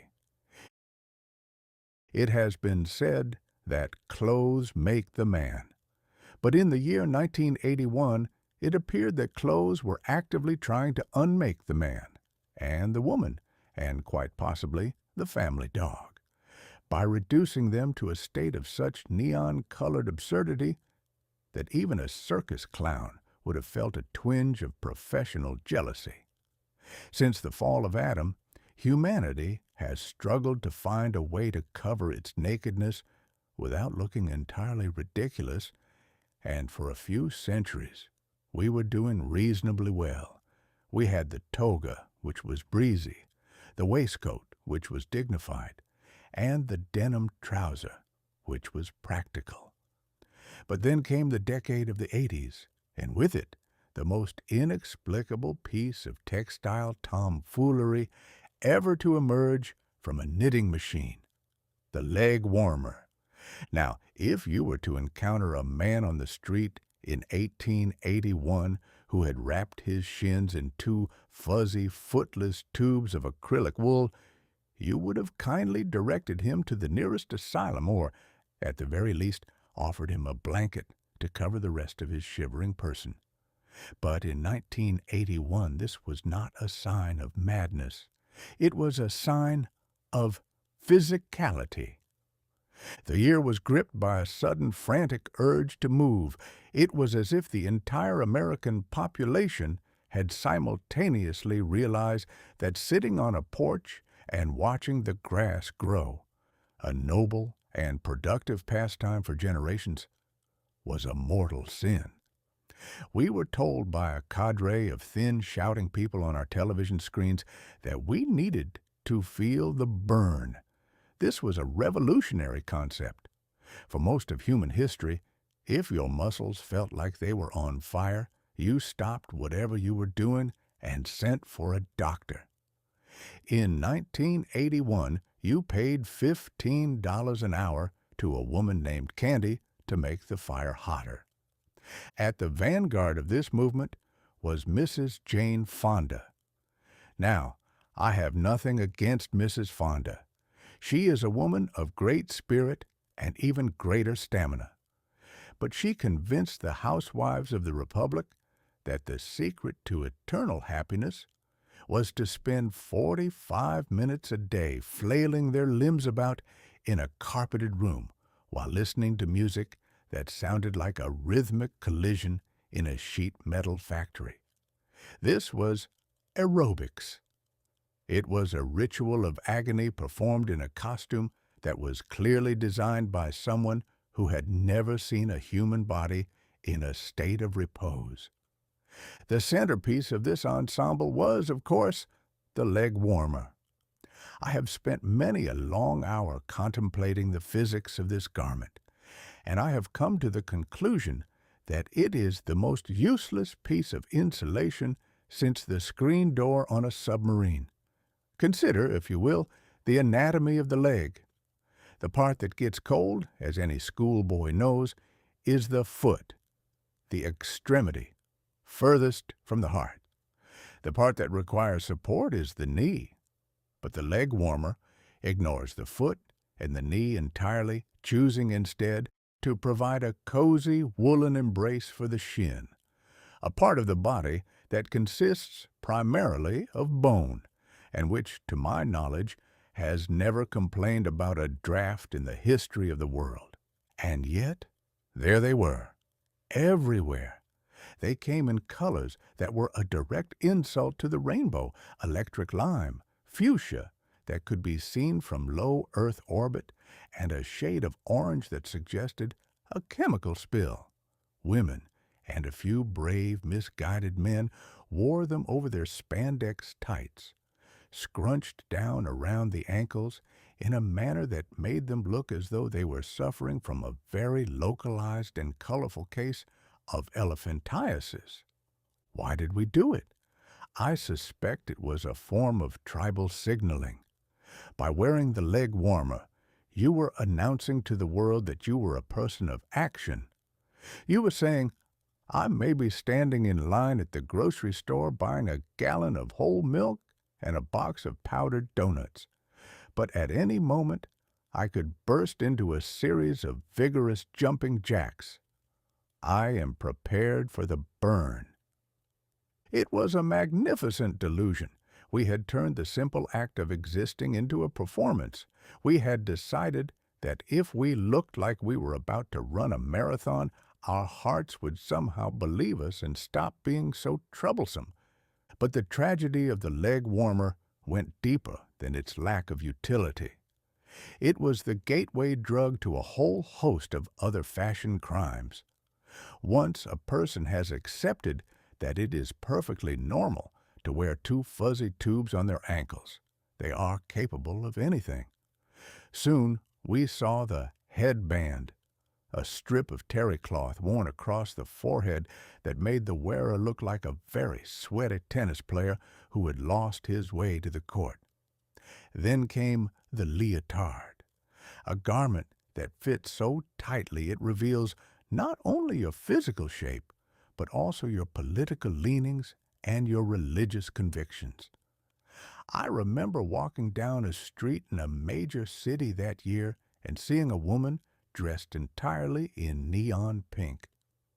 She had the headband, the leotard, the tights, and the leg warmers. She looked like a stick of peppermint candy that had been left in the sun until it melted and began to glow. She was walking with a purposeful stride, her eyes fixed on the horizon, as if she were marching toward a more aerodynamic future. I felt a sudden, overwhelming urge to ask her if she was expecting a flood, or perhaps if she was part of a secret government experiment to see how much static electricity a human being could generate before they spontaneously combusted. The music of the day only encouraged this behavior. In late 1981, Olivia Newton-John released a song called Physical. The lyrics were a frank invitation to abandon the intellect and embrace the animal, but the music video showed her in a gymnasium, leading a group of overweight men through a series of exercises. It was a comedy of the absurd. The men were transformed into muscular specimens, and the message was clear. If you wear the gear and do the dance, you too can become a god of the arena, or at least you can look like one in a dim light. This was the me generation finally getting around to its own reflection. We were obsessed with the self, and the self apparently needed to be wrapped in lycra and wool. We had moved from the shaggy, unwashed rebellion of the 70s into the sleek, high-gloss vanity of the 80s. It was a year where working out became a social requirement, like brushing one's teeth or pretending to like one's relatives at Christmas. I have seen many fashions come and go. I have seen the bustle which made a woman look like she was concealing a small shelf under her skirt. I have seen the stovepipe hat, which made a man look like he was carrying a section of a chimney on his head. But the leg warmer of 1981 remains the pinnacle of human folly. It was a garment with no purpose, a style with no grace, and a color palette with no mercy. But oh, how we loved it! We loved the feeling of being part of the movement. We loved the idea that we were improving ourselves, even if the only thing we were actually improving was the profit margins of the manufacturers of synthetic fibers. We sat in our living rooms, watching Jane Fonda on our brand new VCRs, kicking our legs in the air and wondering why our shins were so warm while our feet were as cold as a banker's heart. As the year drew to a close, the leg warmer began to migrate from the gym to the disco, and from the disco to the office. It was the ultimate triumph of Casual Friday, before such a thing even had a name. We had surrendered to the comfort of the ridiculous. We had decided that if the world was going to be filled with nuclear missiles and economic trickles, we might as well face the end in a pair of neon green ankle muffs. It was a tragedy, yes, a tragedy of taste, a tragedy of logic, and a tragedy of aesthetics. But it was also a hilarious testament to the human spirit's ability to convince itself that it looks magnificent when it actually looks like it's about to start a fire by rubbing its legs together. The leg warmer would eventually fade, as all great follies do, leaving behind nothing but a few embarrassing photographs in high school yearbooks and a lingering question in the minds of historians. What, in the name of all that is holy, were they thinking? The answer, of course, is that they weren't thinking. They were feeling the burn. And when your legs are on fire, you don't think. You just keep dancing until the music stops or the batteries in your Walkman die. Chapter 10. The Rubik's Cube, the Devil's Geometry. If the Almighty had intended for man to spend his Sunday afternoons in a state of murderous frustration, he would have equipped us with 6 eyes, 12 fingers, and a brain capable of seeing through solid plastic. Instead, he gave us the usual complement of senses, and then allowed a Hungarian professor of architecture named Erno Rubik to unleash a small, multicolored cube upon the world, a device that, in the year 1981, did more to destroy the collective self-esteem of the human race than the invention of the mirror and the income tax combined. It was called the Magic Cube in its native land, though by the time it reached the shores of the American Republic, magic had been replaced by the inventor's own name, perhaps as a way of ensuring we knew exactly who to curse when our hair began to fall out in clumps. It was a simple object, a cube of 3 inches per side, divided into smaller cubes that turned on an internal axis. There were 6 faces, each a different color: white, yellow, orange, red, green, and blue. The goal was to scramble the colors and then return each face to a solid, uniform hue. In theory, it was a child's toy. In practice, it was a psychological weapon designed by a man who clearly harbored a deep-seated resentment toward the rest of the species. Now, I have seen men attempt to navigate the treacherous shoals of the Mississippi in a heavy fog. I have seen politicians attempt to explain a deficit while their hands were in the till. But I have never seen anything quite so pathetic as a grown man in a 3-piece suit sitting on a park bench, his tongue protruding from the corner of his mouth, trying to move a single blue square into its rightful place without sending 3 red ones into a permanent exile. The mathematicians, those gentlemen who find joy in things that make the rest of us want to take a long nap, informed us that there were some 43 quintillion possible combinations for the cube. Now, quintillion is one of those numbers that sounds like it was invented by a drunkard at a poker game. It is a 4 followed by so many zeros that if you were to count them one by one, you would be dead long before you reached the halfway point, and your grandchildren would be elderly by the time you finished. Yet, out of those 43 quintillion arrangements, only one is correct. Those are the kind of odds usually found in a rigged game of 3-card Monte, yet we paid $4 apiece for the privilege of losing. The craze of 1981 was a fever. It was a digital age plague in an analog box. You could not walk into a grocery store, a doctor's office, or a church without hearing the rhythmic click-clack of plastic against plastic. It was the sound of a generation's sanity being slowly ground into dust. We became a nation of cubers. We carried these things in our pockets like talismans. We brought them to dinner parties where the conversation, which had previously been about the rising cost of gasoline or the scandalous nature of the royal wedding, died a sudden and unmourned death, as everyone at the table began to stare at their laps and twist their plastic tormentors. The cube was a perfect mirror of the 1981 psyche. It was colorful, it was complicated, and it promised a solution that always seemed to be just one turn away. It appealed to our vanity.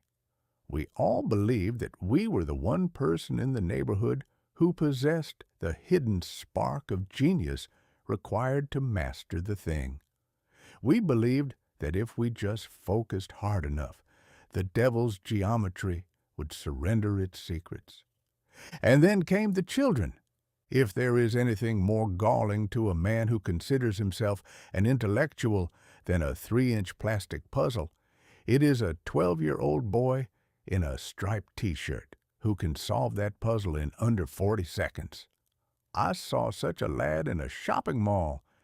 He didn't even look at the cube. He looked at a girl eating an ice cream cone while his hands moved with the blur of a professional card sharp. Zip, zap, click, pop. He set the completed cube on a trash can and walked away as if he had just tied his shoelaces. I, on the other hand, had spent 3 days on the same cube and had succeeded only in making it look like a very small, very colorful explosion in a tile factory. It is a bitter pill to swallow when you realize that your brain, which you have spent decades refining with literature and experience, is inferior to the reflexive twitching of a child who thinks The Brady Bunch is a historical documentary. But the American spirit is nothing if not resourceful, especially when it comes to cheating. When it became clear that 99% of the population was never going to solve the cube through honest labor, a new industry emerged, the solution book. These were small pamphlets with titles like You Can Do the Cube or The Simple Way to Solve Rubik's Madness. They sold millions of copies. They were the Cliff's Notes of the toy world.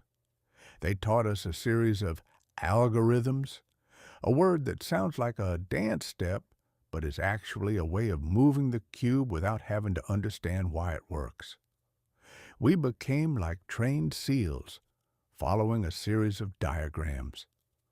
Turn the top clockwise, the right side counterclockwise, the bottom twice to the left, and pray to the saints.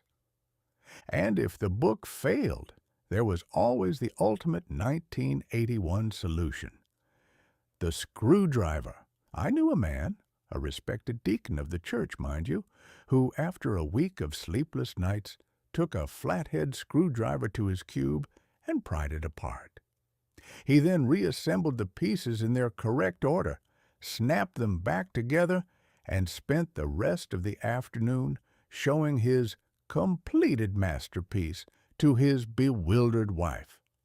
There was also the sticker method. This involved carefully peeling the colored stickers off the squares and reapplying them in the proper configuration.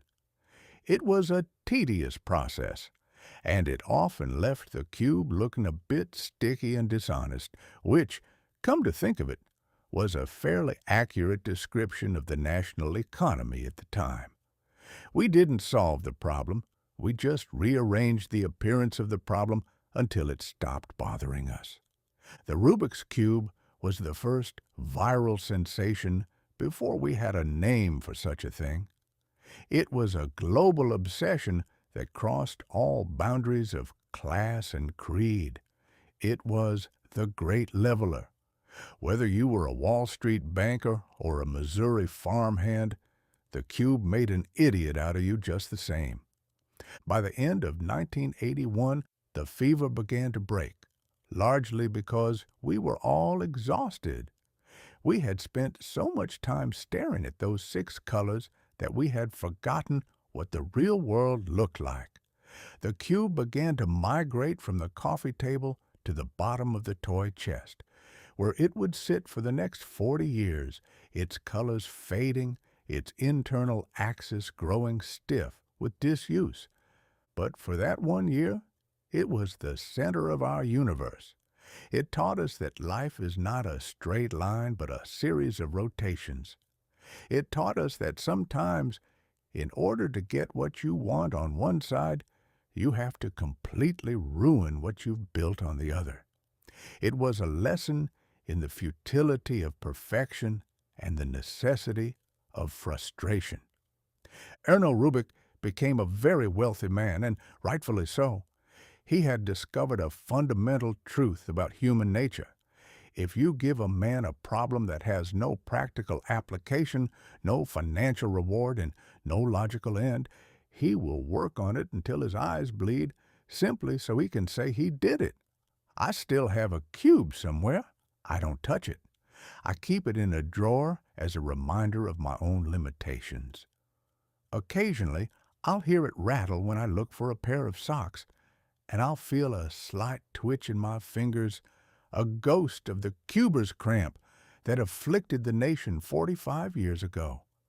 I'm tempted to take it out and try one more time, but then I remember the 12-year-old boy and the ice cream cone, and I decide that my dignity is worth more than 43 quintillion combinations.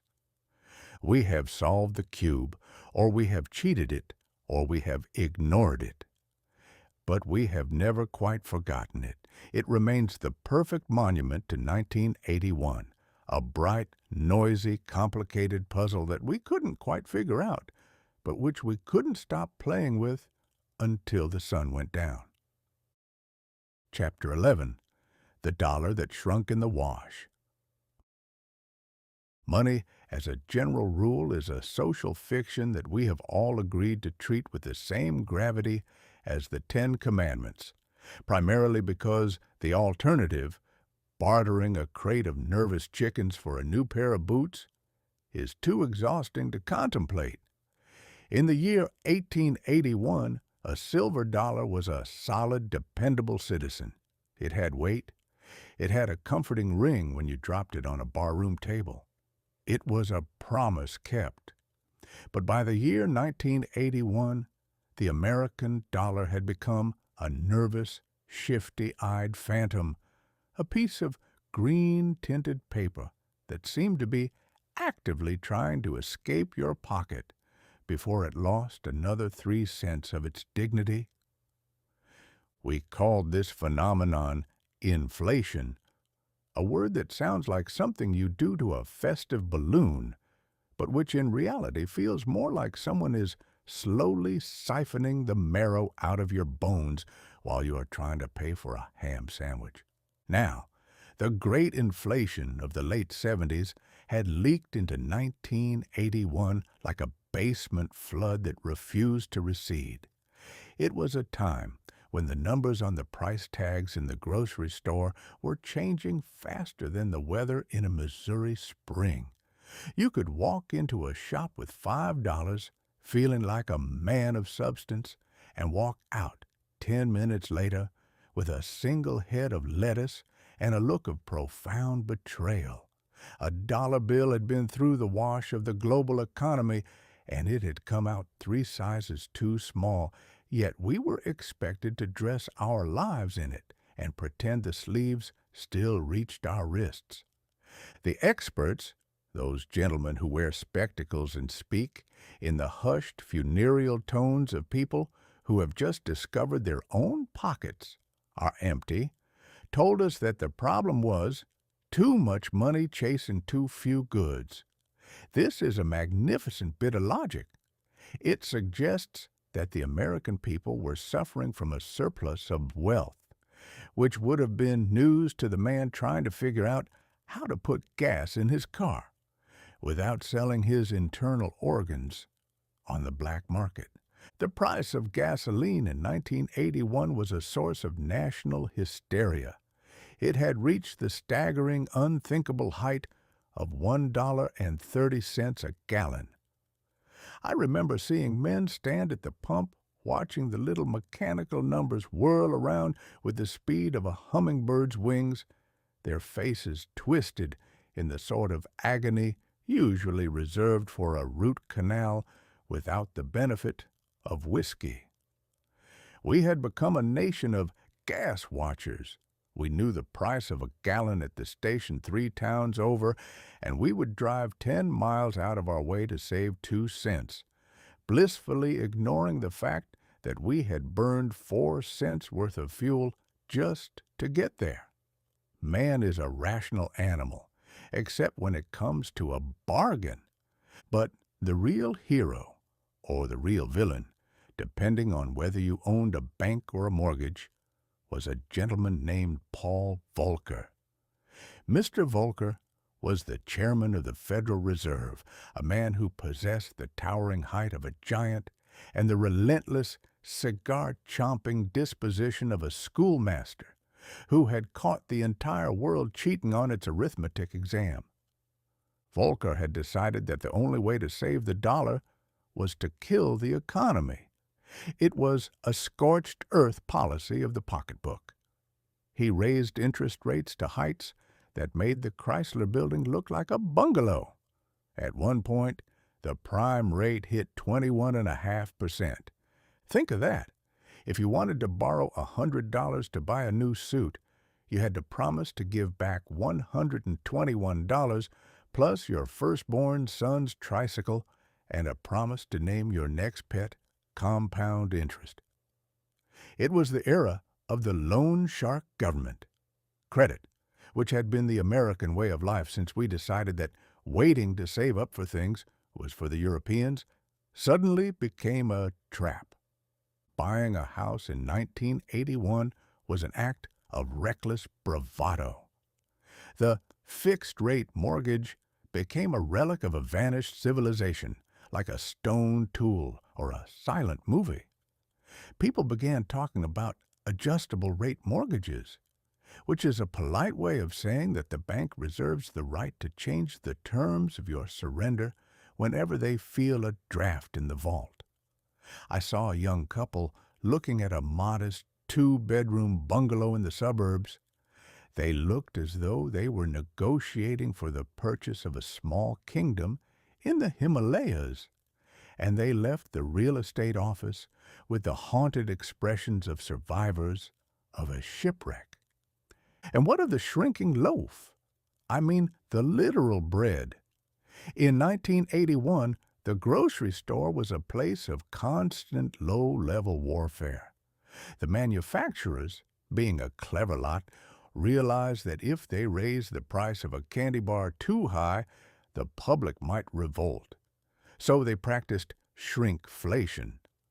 The price stayed the same, but the chocolate bar became so thin you could use it as a bookmark, and the bag of potato chips was 80% nitrogen, the most expensive air a man will ever buy. We were paying for the memory of food rather than the food itself. The malaise of the previous administration was supposed to have been cured by the actor president's optimism, but the dollar didn't seem to have read the script. We were living in a two-tiered society. On one level, you had the yuppies we discussed earlier, who were making money off the high interest rates by putting their wealth into money market funds. Another 1981 invention that allowed you to feel like a tycoon while you were actually just helping the bank squeeze your neighbor. On the other level, you had the common man, who was watching his savings account evaporate like a puddle in July. It was a time of alternative economics. People began to barter again. I knew a plumber who traded a new water heater for a year's worth of dental work, a transaction that left him with a warm shower and a very sore jaw, but a profound sense of satisfaction that he hadn't given a single penny to the Federal Reserve. We were reverting to a frontier economy, only with more polyester and better hairspray. The government in its infinite wisdom, tried to help by issuing savings bonds and telling us that it was our patriotic duty to lend them our money at a rate of interest that was lower than the rate of inflation.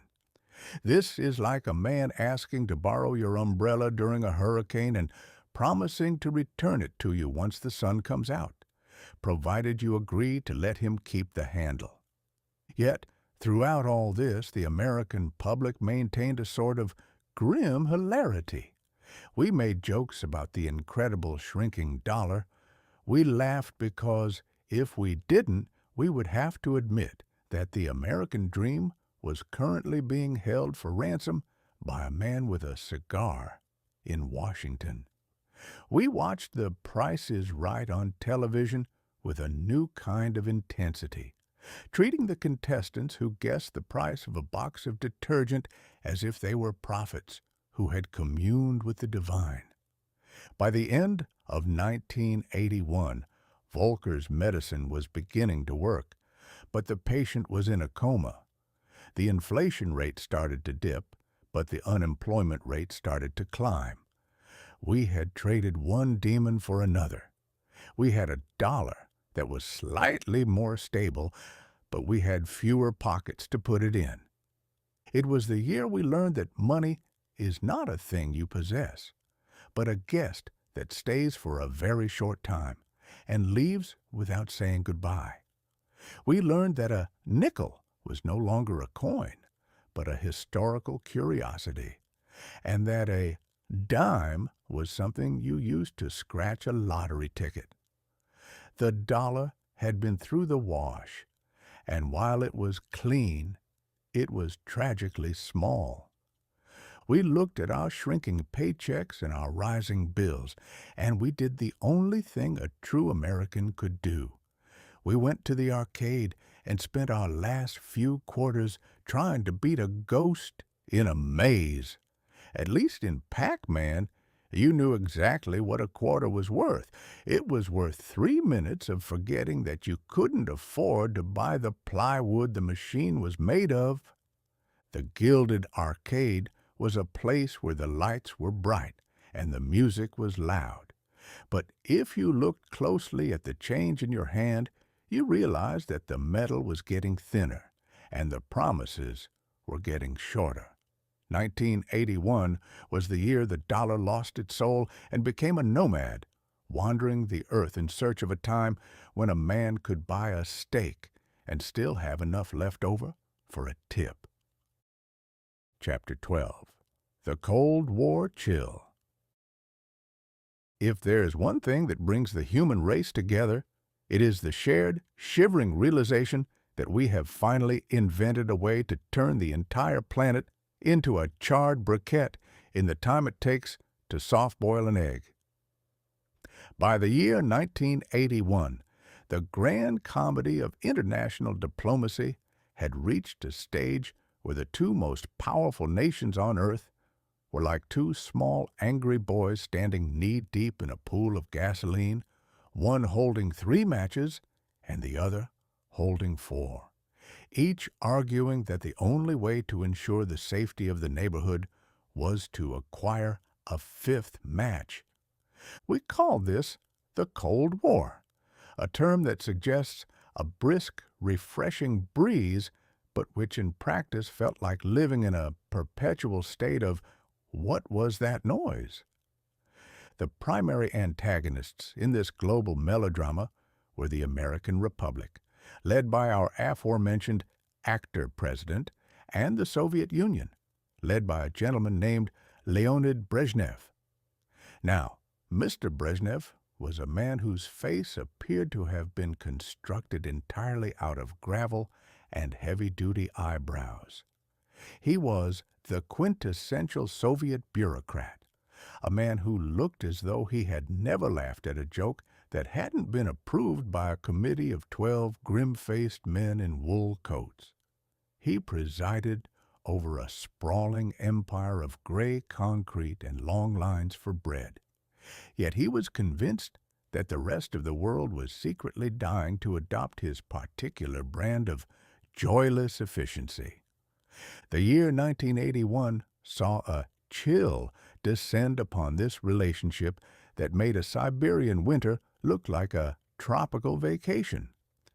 The actor-president, having survived his encounter with the lead-lined miracle in March, decided that the best way to handle the bear in the woods was to poke it with a very long, very expensive stick. He didn't believe in the old détente, a French word meaning, let's pretend we don't want to kill each other for a while. No, he believed in peace through strength, which is a polite way of saying, I'm going to spend so much money on dynamite that you'll be too depressed to fight. We began to build things, incredible, terrifying things. We revived the B-1 bomber, a plane so expensive that each wing probably cost more than the state of Delaware. We talked about the MX missile, a weapon that was supposed to be moved around on tracks in the desert like a giant nuclear game of three-card Monte. The idea was to keep the Soviets guessing which hole the P, or in this case, the city-leveling warhead, was in. It was a strategy based on the assumption that the Russian leadership possessed the patience of a saint and the spatial reasoning of a Rubik's Cube champion. The guiding philosophy of the age was mutual assured destruction, or MAD. It is the only acronym in the history of the English language that perfectly describes the sanity of its creators. The theory was that if both sides knew that launching a missile would result in their own instantaneous and messy demise, they would both refrain from pushing the button. It was a peace built on the foundation of universal suicide. It was as if two men had agreed not to kick each other's shins by tying their own necks to the same guillotine. In 1981, this madness was the background music of our lives. We lived with the knowledge that at any given moment, a computer glitch in a mountain in Colorado or a nervous colonel in a bunker outside Moscow could trigger the great flash. And how did the American public respond to this existential dread? Did we fall to our knees in prayer? Did we demand a more rational way of managing our affairs? No. We went to the movies. We watched Raiders of the Lost Ark, and we secretly wished that Indiana Jones could find a lost ark that contained a way to make the Soviet Union simply vanish into a puff of archaeological dust. But for the more industrious citizens, there was survivalism. 1981 was the year that the backyard fallout shelter made a fashionable comeback. I knew a fellow in the suburbs who spent his entire life savings digging a hole in his lawn and lining it with lead and canned peaches. He was convinced that when the bombs fell, he and his family would be perfectly content sitting in the dark, eating peaches, and waiting for the radiation to clear, a process that the scientists told us would take roughly 10,000 years. I asked him what he planned to do for the 10,001st year, and he looked at me as if I were the one who had lost my mind. The Red Scare had become a red chill. We were told that the Soviets were behind everything, every labor strike, every protest, every poorly cooked meal. If a man tripped on a loose paving stone, he looked toward the Kremlin with a suspicious eye. The actor-president spoke of the evil empire. Though he wouldn't officially use the phrase for another 2 years, the sentiment was already being rehearsed in the wings. He saw the world in stark blacks and whites, like the old cowboy movies he had starred in. There were the good guys in the white hats, and there were the godless commies in the gray hats. And the only way to settle the matter was a showdown at high noon. But the irony of the Cold War in 1981 was that while we were spending billions to prevent the Soviets from invading our shores, we were being invaded by something far more insidious: Japanese electronics and Swedish pop music. While the generals were counting warheads, the average American was trying to figure out why his new Sony Walkman was eating his cassette tape, or why The Winner Takes It All by ABBA was stuck in his head like a musical parasite. The Soviet Union, meanwhile, was suffering from a chill of its own. Its economy was as stagnant as a swamp in August. They could build a rocket that could hit a fly in the eye from 5,000 miles away, but they couldn't produce a pair of jeans that didn't look like they had been tailored for a potato.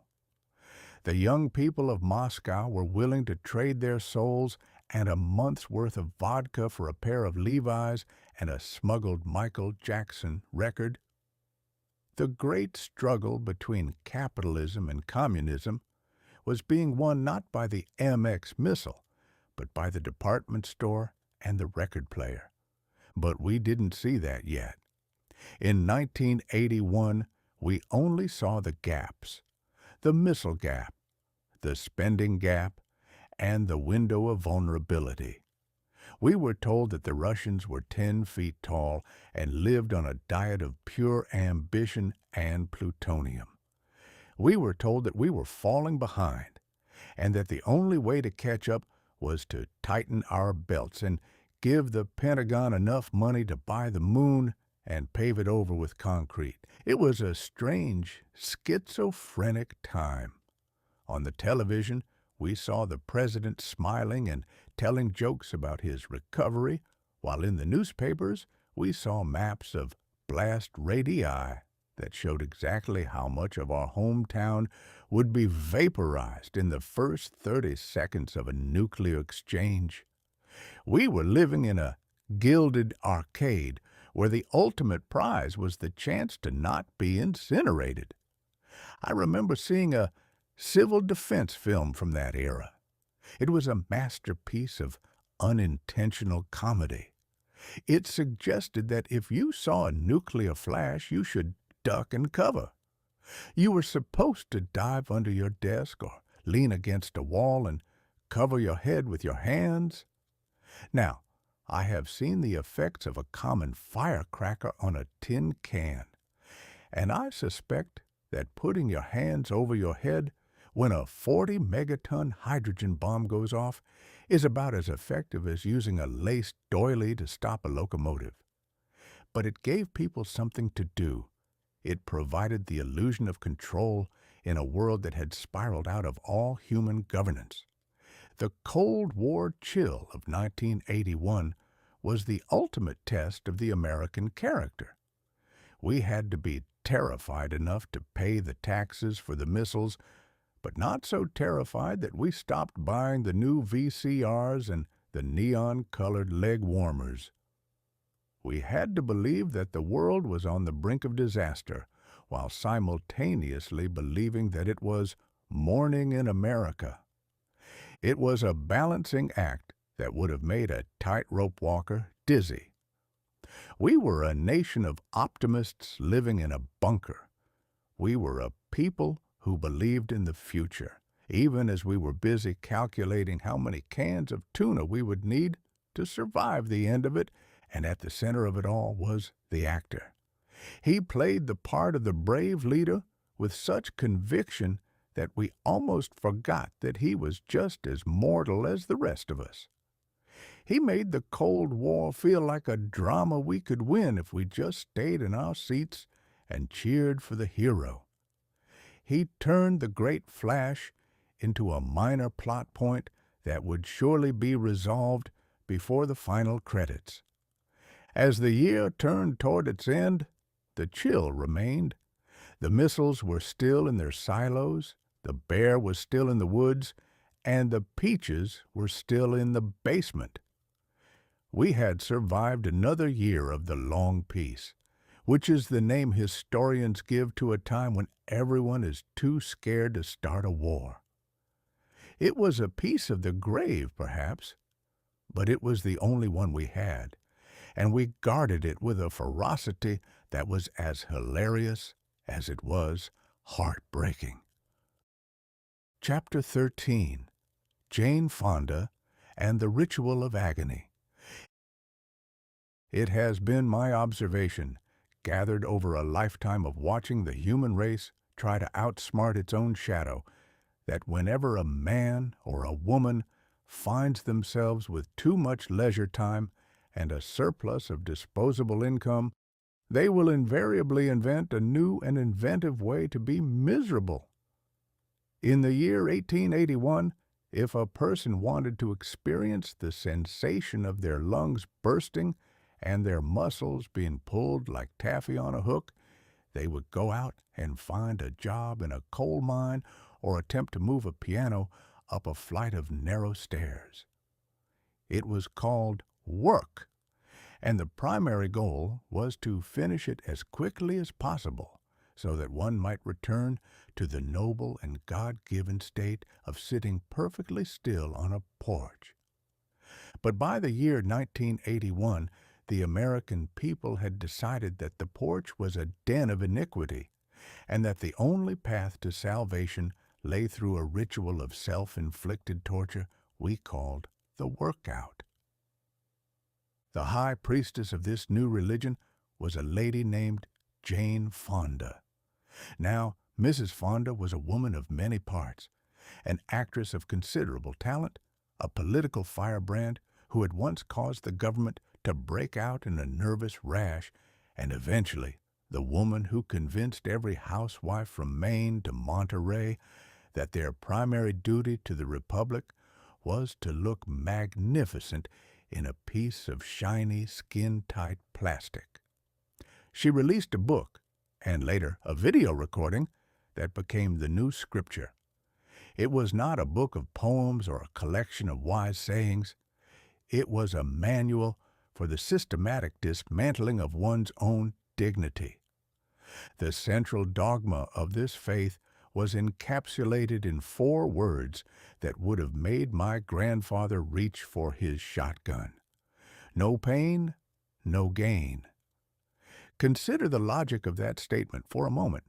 It suggests that the Almighty, in His infinite wisdom, designed the human nervous system to send signals of excruciating agony to the brain as a sign that everything is going splendidly. It is a philosophy that treats a Charlie horse as a spiritual victory and a torn ligament as a badge of honor. I have always believed that if God wanted us to feel the burn, He would have made us out of charcoal and kept us in a furnace. But in 1981, if you weren't groaning in a heap on your living room carpet by 7 in the morning, you were considered a moral failure. The medium for this madness was the VCR, the video cassette recorder, that clattering, whirring box of gears we discussed in earlier chapters. The VCR was the perfect accomplice for the ritual of agony. It allowed a person to suffer in the privacy of their own home, away from the prying eyes of neighbors who might still possess their sanity. You would slide the black plastic tape into the machine, press play, and suddenly there was Jane. She was always smiling. That was the most unsettling part of the whole affair. She would be standing there, surrounded by a group of terrifyingly enthusiastic disciples, all of them dressed in spandex. Spandex is a material that was surely invented by a man who hated his fellow creatures. It is a textile that possesses the miraculous ability to stretch to accommodate any shape, while simultaneously ensuring that every ripple, every bump, and every secret shame of the human form is broadcast to the world with the clarity of a church bell. And 1 and 2, and reach for the sky, she would chirp, while the poor soul in the living room was currently reaching for the smelling salts. The exercises themselves were a series of rhythmic contortions that looked like a slow-motion riot. There was the leg lift, an activity designed to prove that the human leg is much heavier than it appears and that gravity has a personal grudge against you. There was the sit-up, which involved folding oneself in half repeatedly, a motion that the human spine was clearly never intended to perform more than once a decade, usually to retrieve a dropped nickel. And of course, there were the jumping jacks, a maneuver that makes a grown adult look like a puppet being operated by a drunkard. I observed a group of ladies performing these rites in a local community hall. It was a spectacle that would have baffled a visiting Martian. There they were, 30 women in neon-colored leotards and those fuzzy leg warmers we have already lamented, jumping up and down in unison to a musical beat that sounded like a drum being beaten by a frantic woodpecker. They were sweating. They were panting. Their faces had turned the color of a ripe beet. And yet, every time Jane told them to push through it, they did. They were seeking the burn. The burn, as I understand it, is that moment when your muscles begin to produce lactic acid, which the body uses to tell you that you are a fool. But in the Gilded Arcade of 1981, we had decided that the body was an enemy that had to be conquered. We were the me generation, and the me we were obsessed with was the outer shell. We spent billions of dollars on health clubs, establishments where you paid a monthly ransom to be allowed into a room filled with heavy iron weights and mirrors. Ah, the mirrors. That is the secret of the whole industry. A man will endure any amount of physical distress if you give him a large enough mirror to watch himself doing it. I saw a young fellow in one of these clubs, a gym, they called it, lifting a piece of iron that looked heavy enough to anchor a steamboat. His veins were standing out on his neck like stays on a mast. His eyes were bulging, and he was making a noise like a dying buffalo. But he was looking at himself in the mirror the whole time, and I could see that he was thinking, "My word, I am a handsome devil." This was the great paradox of 1981.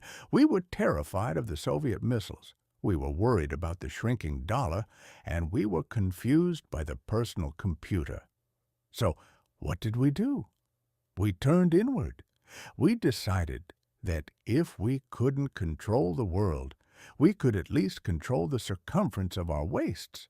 We became a nation of joggers, people who run through the streets in their underwear looking as though they are being chased by a ghost that only they can see. I once asked a jogger why he did it. He told me he was extending his life. I looked at his haggard face, his gasping breath, and his ruined knees, and I thought to myself that he was merely making his life feel longer by making every minute of it an ordeal. If a man spends 4 hours a day running, he may indeed live 3 years longer than I will, but he will have spent those 3 years running. I would rather spend my 3 lost years in a comfortable chair with a good book and a glass of something that was never intended to be low calorie. But the ritual of agony was not just about health, it was about status. To have worked out was to have participated in the modern equivalent of a pilgrimage. It gave you something to talk about at cocktail parties.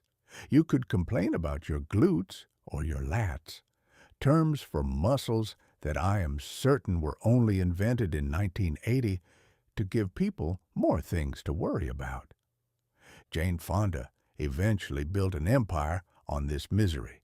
She sold millions of tapes, opened studios, and became the face of a decade that was obsessed with the surface of things.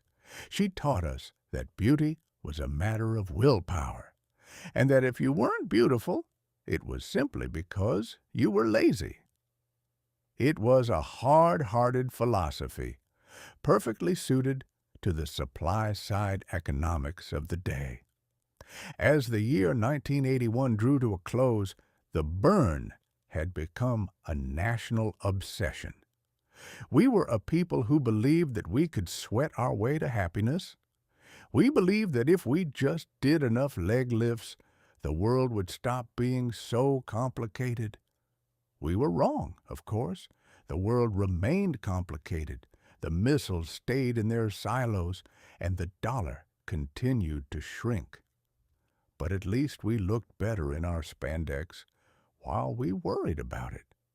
I suppose there is a certain dignity in the struggle, even if the struggle is only against the gravity of one's own posterior.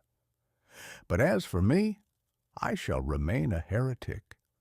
I shall continue to believe that the only reason to run is if someone is chasing you with a sharp object, and the only reason to feel the burn is if you have accidentally sat on a hot stove. Jane can keep her tapes and her leotards. I'll keep my porch and my dignity. After all, a man can only do so many jumping jacks before he begins to wonder if the ghost he's chasing is actually just his own common sense, running away from him at top speed. Chapter 14. The DeLorean, a future made of tin. Man is the only creature that will spend his entire life savings on a mechanical device designed to transport him from one place to another, only to find that he is so enamored with the device itself that he never actually wants to go anywhere for fear of getting a speck of dust on the fender. In the year 1881, if a man wanted to show off his wealth and his lack of common sense, he bought a carriage with gold-leafed wheels and a team of high-strung stallions that would bolt at the sight of a butterfly. By the year 1981, however, the carriage had been replaced by a low-slung, silver-plated wedge of vanity known as the DeLorean DMC-12. It was the brainchild of a gentleman named John DeLorean, a man who possessed the chiseled jaw of a matinee idol and the moral flexibility of a professional gymnast. Mr. DeLorean had been a high-ranking executive at General Motors, a place where individuality is generally treated as a contagious disease, but he decided to break away and build his own monument to the future. He didn't just want to build a car. He wanted to build a DeLorean. He wanted to create a machine that would make every other vehicle on the road look like a horse-drawn turnip cart. The result was a car that looked less like a mode of transportation and more like something a Martian might use to go to the grocery store. It was made of unpainted stainless steel. This was heralded as a revolutionary breakthrough. We were told that because it was made of steel, it would never rust, a claim that ignored the fact that most cars in 1981 didn't have time to rust before their engines fell out or their transmissions turned into a collection of loose marbles. The DeLorean was, in essence, a giant motorized kitchen sink. It had the peculiar property of showing every fingerprint, smudge, and sneeze that came within 10 feet of it, meaning that the owner of a DeLorean spent 80% of his life buffing the door with a piece of chamois leather, looking like a man trying to polish a ghost. And then there were the doors. In the long and storied history of human stupidity, the gull-winged door deserves its own wing in the Museum of Bad Ideas. Most doors open outward, a simple and effective design that has served humanity since the first caveman hung a hide over his entrance. But the DeLorean's doors opened upward like the wings of a seagull who had recently suffered a stroke. The theory was that this allowed you to park in tight spaces. The reality was that if you parked next to a wall or another car, you could certainly open the door, but you would then find yourself trapped in the vehicle, like a bug in a jar, unable to squeeze your way out of the narrow gap. Furthermore, if the hydraulic struts that held the doors up decided to fail, as they often did, usually at the most inconvenient moment, you were suddenly the owner of a very expensive, silver-plated guillotine. I saw a man in a parking lot in 1981 trying to exit his DeLorean. He looked like a man trying to escape a collapsing tent while maintaining his dignity, a feat that is physically impossible for anyone over the age of 25.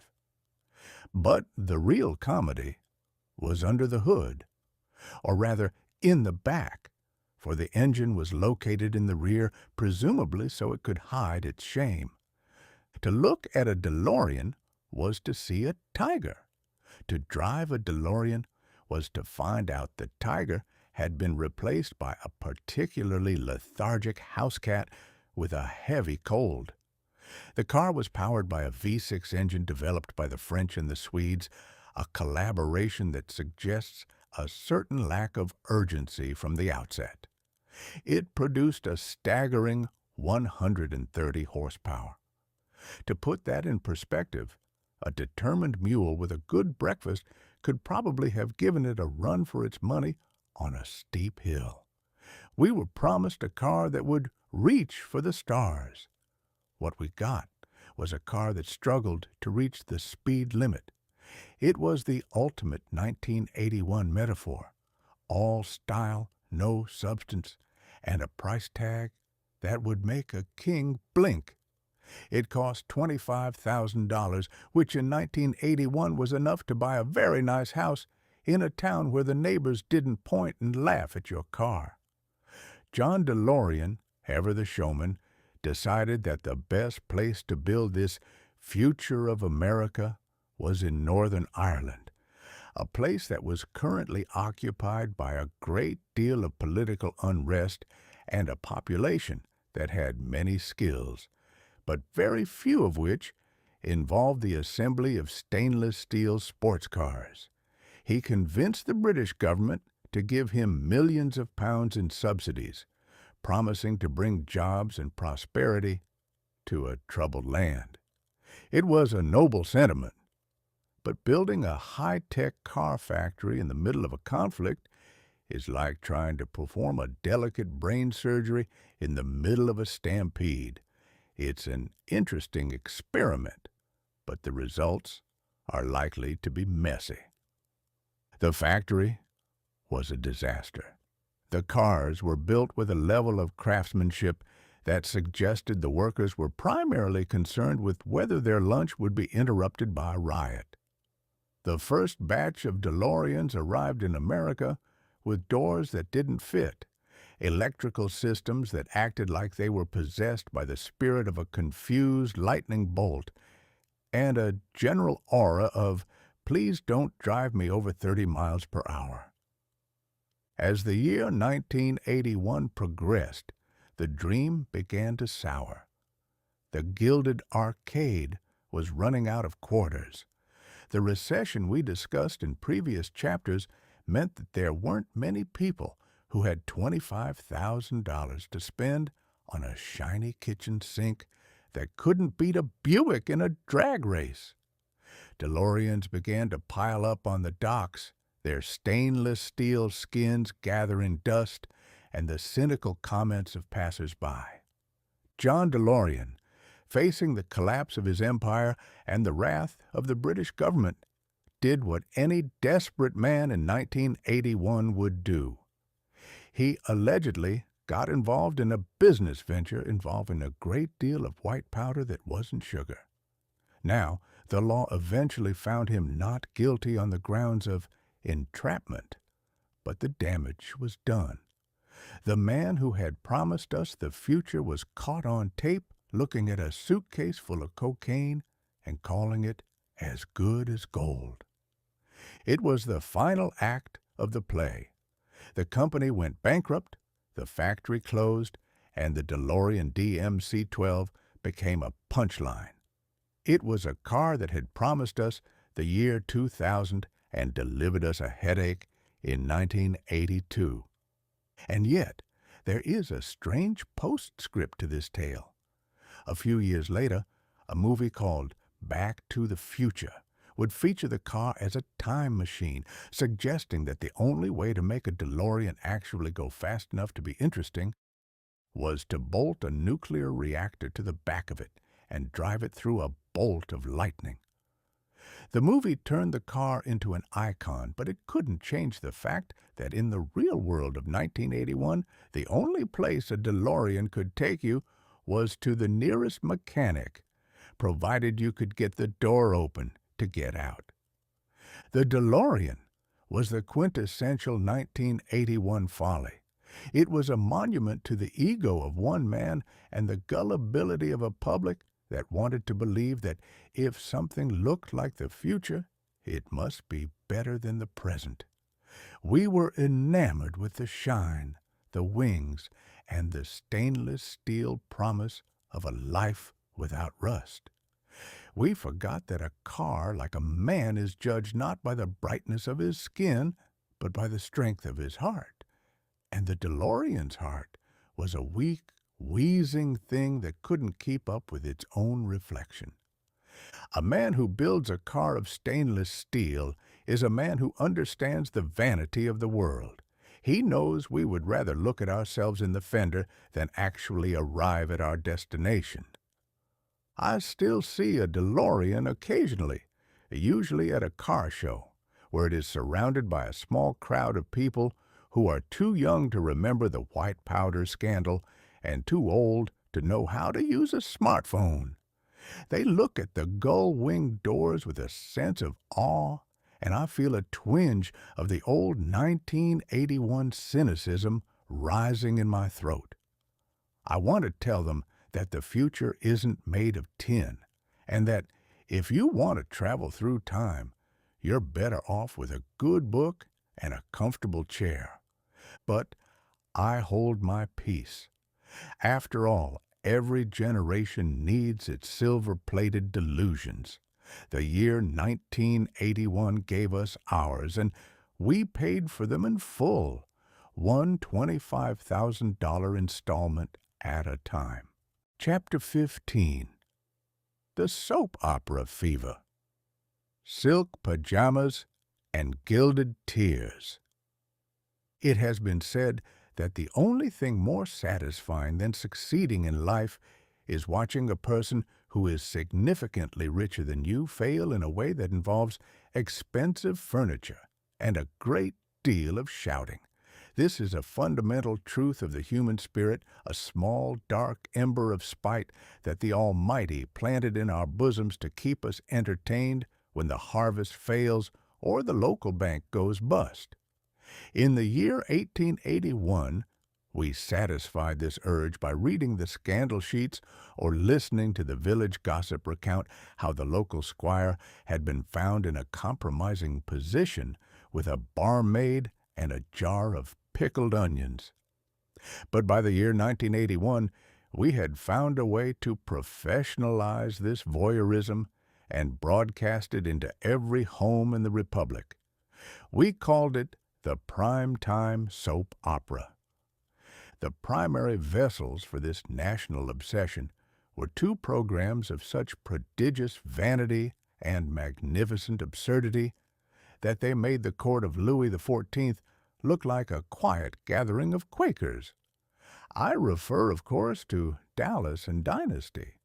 If you were to walk down any street in America on a Friday night in 1981, you would find the windows glowing with a flickering blue light and the air filled with the sound of dramatic orchestral strings and the occasional slap of a well-manicured hand against a billionaire's cheek. The nation was gripped by a soap opera fever that defied all logic and medical science. We were a people who, in the middle of a recession, and the aforementioned shrinking dollar, decided that the most important question facing civilization was not how shall we survive, but who shot J.R.? Now, for the benefit of any listener who has managed to maintain their sanity or was perhaps residing in a cave in the Himalayas at the time, J.R. Ewing was the protagonist, or rather, the magnificent scoundrel, of the program Dallas. He was played by Larry Hagman, a man who possessed a smile that was 20% charm and 80% predatory intent. J.R. was an oil baron, a man who lived on a sprawling ranch called South Fork, and whose primary occupation was finding new and inventive ways to ruin his relatives, his business rivals, and the reputation of the state of Texas.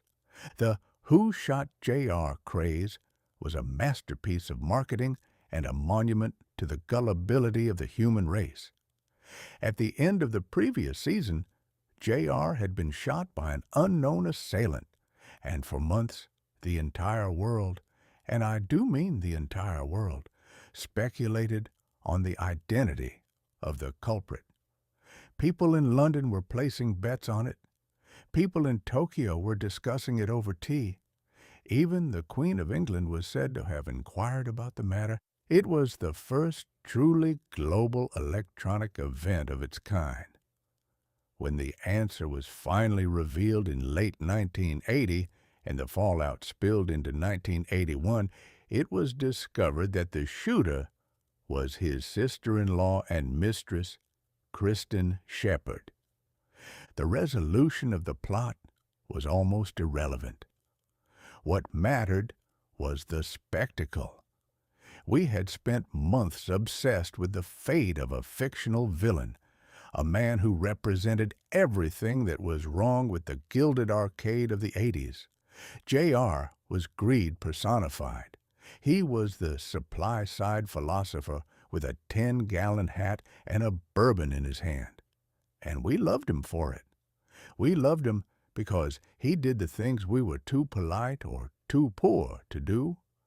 He was the hero of the me generation, a man who understood that if you want a larger piece of the pie, the best method is to simply steal the whole bakery and charge the public for the privilege of smelling the crust. But if Dallas was a study in Texas-sized greed, its rival Dynasty, which premiered in January of 1981, was a study in pure, unadulterated glitz. Dynasty was set in Denver, Colorado, a place that I previously associated with mountains and thin air, but which the television told me was actually populated entirely by people who wore silk pajamas at noon and lived in houses with more marble than the Parthenon. The patriarch of this clan was Blake Carrington, a man who looked like he had been carved out of a block of very expensive soap. But the real star of the show arrived later in the year, his ex-wife Alexis, played by Joan Collins. Alexis Carrington was a revelation. She was a woman who didn't just enter a room, she conquered it, usually while wearing a hat that possessed its own zip code and shoulder pads wide enough to land a small aircraft on. The shoulder pad arms race of 1981 began here. It was a time when women sought to project power by increasing the horizontal dimensions of their torsos until they looked like a collection of very fashionable linebackers. The plots of Dynasty were a kaleidoscope of the impossible.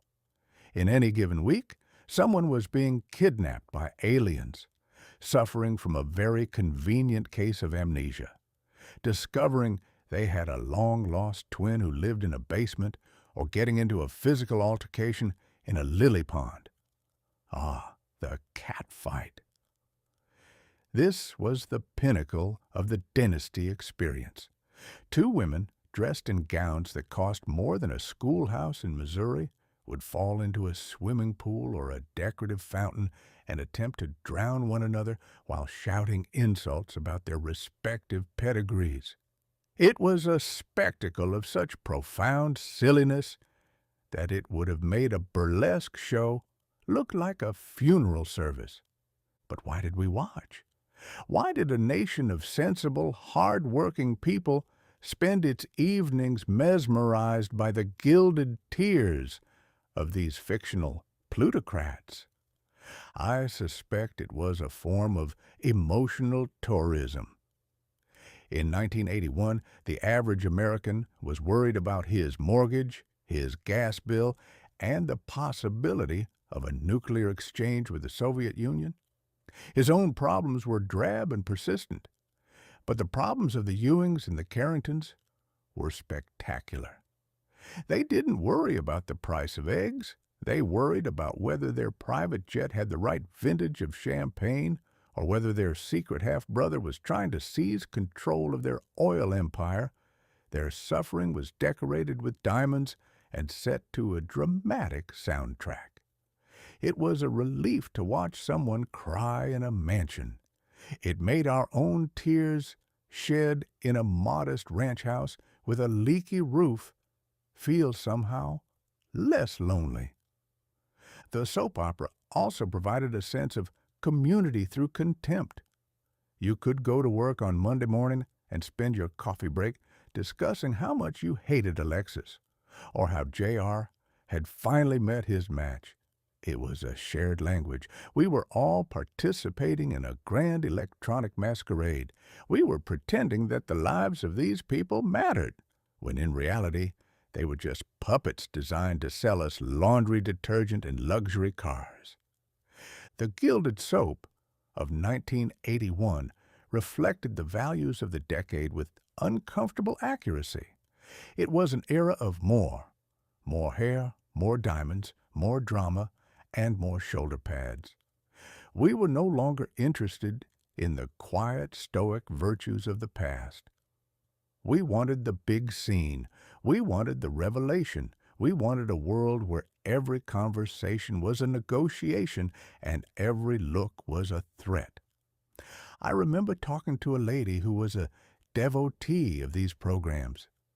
She told me that she felt she knew these characters.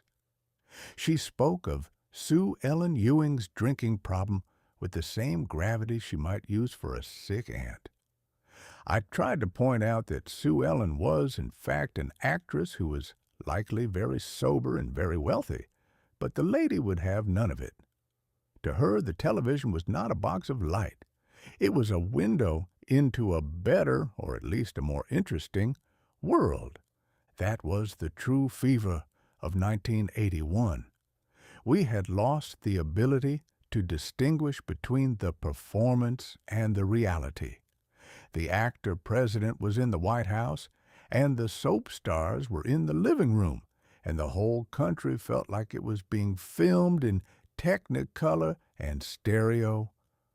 We were a nation of spectators, waiting for the next cliffhanger, hoping that someone would finally tell us what happened to the American dream, while we were busy watching the oil dream on the screen. As the year drew to a close, the ratings for these programs reached heights that have never been seen since. We were hooked. We were addicts of the high drama. We had traded the simple pleasures of the river and the quiet conversation for the frantic, neon-lit misery of the ultra-rich. It was a magnificent bit of tomfoolery, a hilarious waste of time, and a tragic indictment of our collective intellect. But my word, it was entertaining. Even I, a cynical old observer of the human comedy, found myself wondering occasionally if Blake Carrington would ever find out that his son was actually his nephew's second cousin, once removed. We are a strange species. We spend our lives trying to avoid trouble, and then we spend our evenings paying to watch other people find as much of it as possible. 1981 was the year we decided that trouble was the most fashionable thing a person could wear, provided it was accompanied by a silk scarf and a glass of top-shelf scotch. Chapter 16. The cable revolution, 30 channels of nothing. It has been my long-held conviction that the human mind, much like a stagnant pond, requires a certain amount of agitation to keep from becoming utterly putrid. In the year 1881, if a man found himself bored, he was forced by the sheer weight of circumstance to do something useful. He might whittle a stick, start a quarrel with his neighbor over a boundary fence, or read a book until his eyes ached and his soul was moderately improved. But by the year 1981, we had perfected a method of keeping the mind in a state of permanent flickering agitation without the inconvenient requirement of actually thinking. We called this cable television, and it was heralded as the greatest liberation of the American spirit since the invention of the revolving door. Before this revolution, the American household was governed by a holy trinity known as ABC, NBC, and CBS. These were the three great conduits of information and entertainment, and they held the nation in a grip of such monolithic uniformity that you could walk from a parlor in Maine to a kitchen in California and find every soul watching the same man describe the same catastrophe at exactly the same moment. It was a shared experience, much like a public hanging or a church picnic, and it provided a certain social glue to the republic. If you didn't like what was on the screen, you did the only thing a self-respecting human being could do. You turned the knob to off and spoke to your family, a practice that was widely considered to be a last resort. But in 1981, the pipe arrived. The cable revolution was predicated on a truly American idea, that if 3 channels of boredom were good, then 30 channels of boredom would be 10 times better. Men in van-sized chariots began to descend upon the suburbs, stringing thick black tentacles of copper and plastic from the utility poles to the eaves of our houses. These were the cable men, a new class of itinerant priests who possessed the power to grant us access to the extended tier. They crawled through attics and under floorboards, leaving behind a trail of sawdust and the promise of a future where no man would ever again be forced to look at his own reflection in a dark screen. The centerpiece of this new religion was the converter box. It was a clunky, rectangular object, usually covered in a wood-grained plastic that looked as though it had been harvested from a forest of very cheap imitation oaks. It sat atop the television set like a brooding gargoyle. Some models had a sliding lever that you moved with a rhythmic click, click, click, while others had a row of chunky mechanical buttons that required the thumb strength of a blacksmith to operate. This box was tethered to the television by a cord, which meant that the remote control had finally been invented, provided you didn't mind having a 3-yard tripwire running across your living room floor. And what did this box provide? It provided choice. Now, choice is a word that politicians and salesmen love to use because it suggests a form of freedom. But in 1981, choice meant that you could now choose between a movie you had already seen, a sporting event involving people you didn't know, and a man in a loud suit trying to sell you a miracle vegetable slicer that could also, apparently, repair a leaking roof.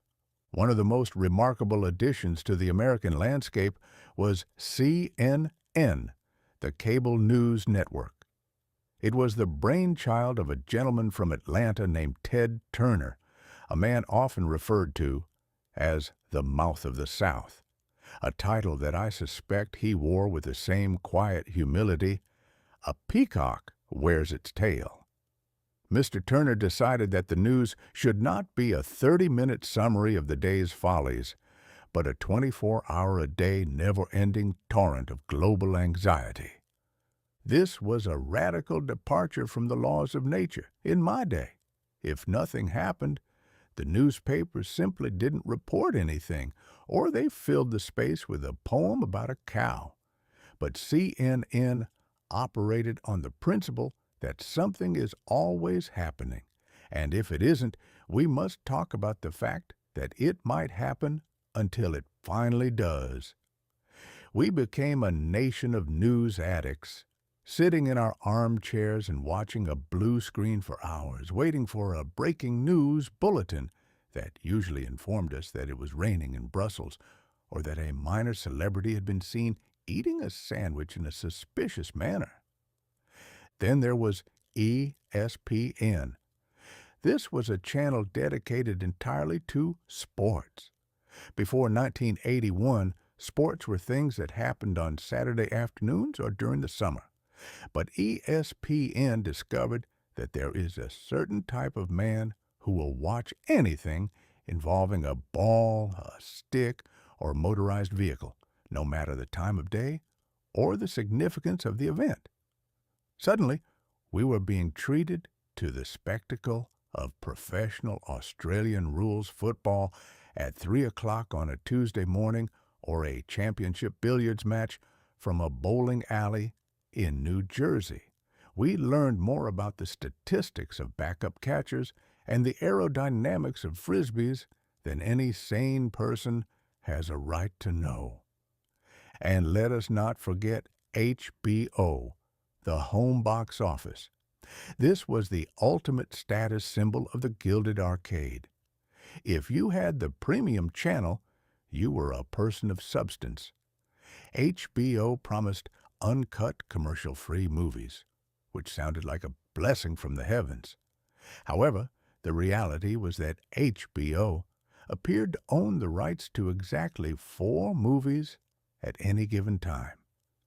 In 1981, this meant that you could watch the Cannonball Run, or 9 to 5 at 10 in the morning, 2 in the afternoon, 7 in the evening, and 4 times on Sunday. We watched them until we had memorized the dialogue, the costumes, and the names of the caterers in the credits, simply because we were paying $9 a month for the privilege, and we'd be damned if we let a single penny go to waste.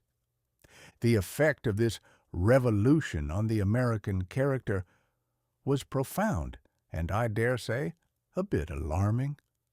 It gave birth to a new species of human, the couch potato. The couch potato was a creature that had evolved to survive in a low-light environment with a high-sodium diet. He sat in his reclining chair, the converter box in one hand and a bag of Cool Ranch corn chips in the other, his eyes fixed on the screen with the unblinking intensity of a cat watching a mouse hole. He didn't just watch television, he surfed it. He used the new remote control to flick from channel to channel, never staying on one for more than 30 seconds, searching for that elusive, perfect moment of entertainment that he was certain was just one click away. I observed one of these specimens in his natural habitat. He was flicking between a documentary on the mating habits of the sea anemone, a rerun of I Love Lucy, and a weather report from a city he had never visited and never intended to. I asked him if he was enjoying himself. He looked at me with a hollow, glazed expression and whispered, "There's nothing on." That is the great irony of the cable revolution. By providing us with infinite variety, it made everything look exactly the same. When you have 30 channels to choose from, no single channel is worth your undivided attention. We became a nation of nibblers, tasting a bit of this and a bit of that, but never sitting down for a full meal. We were liberated from the big 3, yes, but we were enslaved by the electronic hum. The Gilded arcade had moved from the shopping mall into the parlor. We were no longer participants in our own lives. We were spectators of everyone else's. We watched the rich weep on the soap operas. We watched the athletes sweat on the sports channels. And we watched the politicians lie on the news channels. We were plugged into a great, buzzing hive of information that gave us the illusion of being connected while we sat alone in the dark, our faces illuminated by the ghostly blue glow of the cathode ray tube. It was a revolution of the mundane. It was the triumph of the vibe over the voice.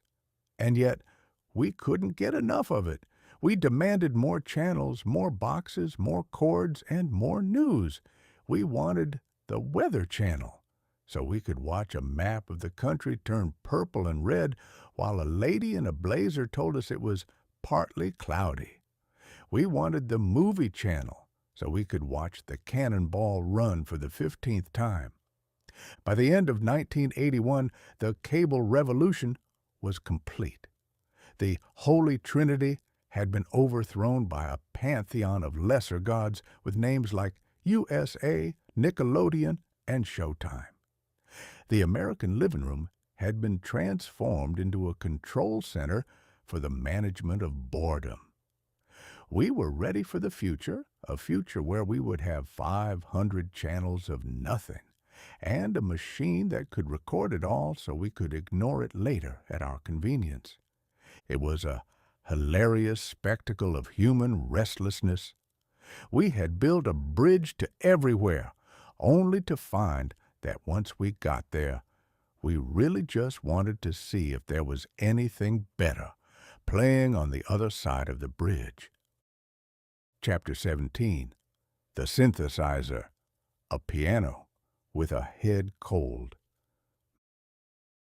Music, in its primitive and perhaps more honest state, was a matter of human perspiration and the strategic abuse of organic materials. If a man in the year 1881 wished to create a melody, he was required to grapple with a physical object, a piece of seasoned maple, a length of catgut, or a collection of brass pipes.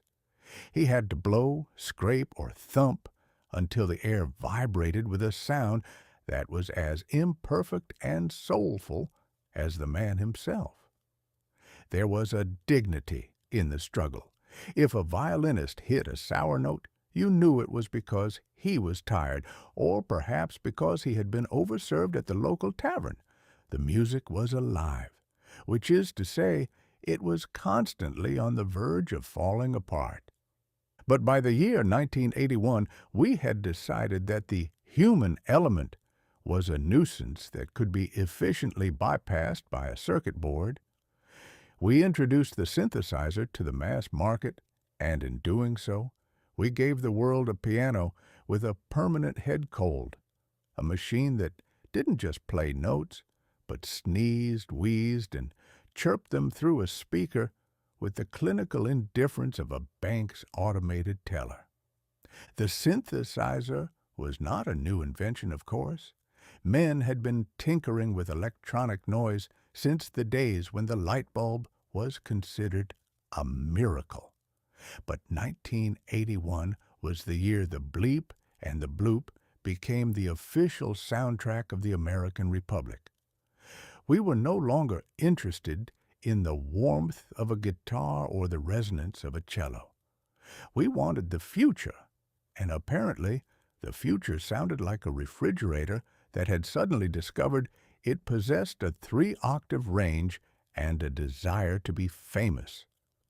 The centerpiece of this auditory revolution was a collection of plastic keys connected to a series of knobs, sliders, and wires that would have baffled a telephone operator. These machines had names like the Moog, the Prophet 5, and the Roland TR 808. This last item was a drum machine, a device designed to replace the drummer, a noble goal perhaps, as drummers are notoriously difficult to transport and even harder to keep sober. but the result was a rhythmic precision that felt less like a heartbeat and more like a pile driver working in a cathedral. It provided a beat that was perfectly, mathematically, and depressingly accurate. It never slowed down, it never sped up, and it never felt the urge to hit the cymbals too hard because it was angry at its girlfriend. It was a drum with no pulse. In 1981, this electronic hum invaded the radio waves like a swarm of digital locusts. A new genre emerged, which the critics, those gentlemen who are paid to find deep meaning in shallow puddles, called synth pop or new wave. It was the music of the Gilded arcade. It was clean, it was shiny, and it possessed the emotional depth of a piece of formica. Consider the hits of the year. There was Tainted Love by Soft Cell, a song that consisted of a nervous-sounding man singing over a beat that sounded like a mechanical heart valve failing in slow motion. There was Don't You Want Me by the Human League, a marvelous piece of drama where a man and a woman argued over a background of electronic chirps that sounded like a flock of robotic sparrows being tossed into a blender. The fascinating thing about this music was the effect it had on the performers. Because the music was so artificial, the humans felt a desperate need to match it. They stopped moving like people and started moving like mannequins who had been granted a temporary and very stiff lease on life. They wore suits made of shiny synthetic fabrics that rustled when they breathed. They applied eyeliner with the heavy hand of coal miner. They stood behind their banks of keyboards, staring into the middle distance with a look of profound boredom, as if they were waiting for a bus that was 30 years late. I observed a synth-pop band in a club that year. The lead singer was a lad who had more hairspray in his coiffure than there was oxygen in the room. He didn't dance. He merely twitched his head occasionally to ensure his bangs were still obscuring his vision. Behind him, two other gentlemen stood perfectly still, pressing a single key every 4 seconds with the solemnity of men launching a nuclear missile. There was no sweat. There was no passion. There was only the vibe. The audience, too, had been infected. In the old days, if a band played a rousing tune, the crowd would stomp their feet and hoot.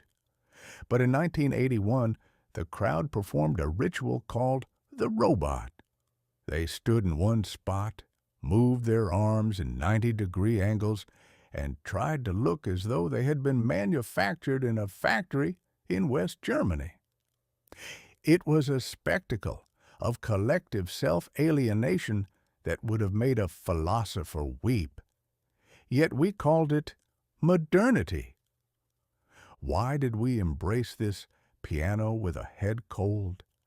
I suspect it was because we were a nation that had become enamored with the control that technology promised.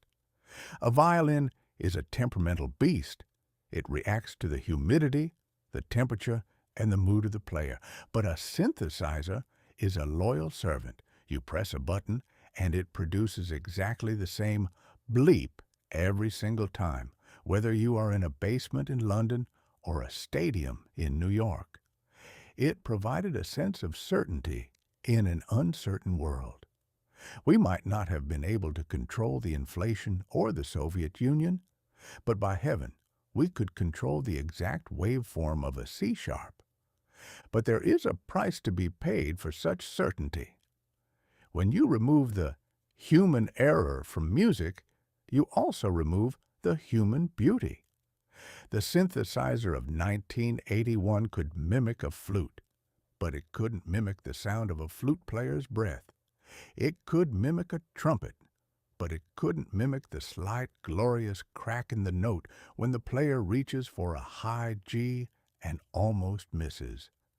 It gave us a world of perfect plastic sounds that left the ear satisfied but the soul somewhat undernourished. And yet, the Gilded arcade wouldn't have been the same without it. The synthesizer provided the neon glow for our ears. It was the music of the new romantics, the soundtrack for the yuppies, and the rhythmic pulse that kept the couch potatoes from falling into a total stupor. It was the sound of the '80s, a decade that was busy trying to convince itself that artificial was just another word for better. I remember talking to a young musician who was selling his guitar to buy a sequencer, a machine that would play the music for him so he didn't have to learn how to use his fingers. He told me that the age of the virtuoso is dead. I told him that the age of the virtuoso might be dead, but the age of the technician was just beginning, and that a man who can be replaced by a machine is a man who has a very short career ahead of him. He didn't listen, of course. He was too busy trying to find the snare drum button on his new toy. By the end of 1981, the synthesizer had won. It was in the movies, it was in the commercials, and it was even beginning to leak into the country music, a development that I believe would have caused a civil war if the Southerners hadn't been so distracted by their new cable television boxes. The piano with a head cold was the new king of the hill. It whistled its electronic tunes into the night, a lonely, buzzing sound that reminded us all that we were living in a world of wires and silicon, where even our dreams were being digitized and sold back to us at a 20% interest rate. It was a hilarious, high-pitched, and entirely synthetic triumph. We had traded the voice for the vibe, and we were dancing to a beat that was generated by a clock instead of a heart. And the most ridiculous part of the whole affair, we thought we were the ones in control. Chapter 18. The Middle Class in Hiding. The American middle class is a peculiar organism, possessing the resilience of a cockroach and the aesthetic aspirations of a peacock, yet burdened with a temperament that suggests it is perpetually expecting a surprise inspection from the Almighty. In the year 1881, a man of moderate means sought to establish his place in the world by building a house with a porch large enough to hold a brass band and a fence low enough to allow for the free exchange of gossip, tobacco, and opinions on the local livestock. He wanted to be seen. He wanted his prosperity, however modest, to be a matter of public record. But by the year 1981, the great American dream had undergone a curious transformation. We no longer wished to be seen. We wished to be situated. We retreated into a sprawling beige-colored wilderness we called suburbia, a place where a man could hide from the world by living in a house that looked exactly like every other house on the street.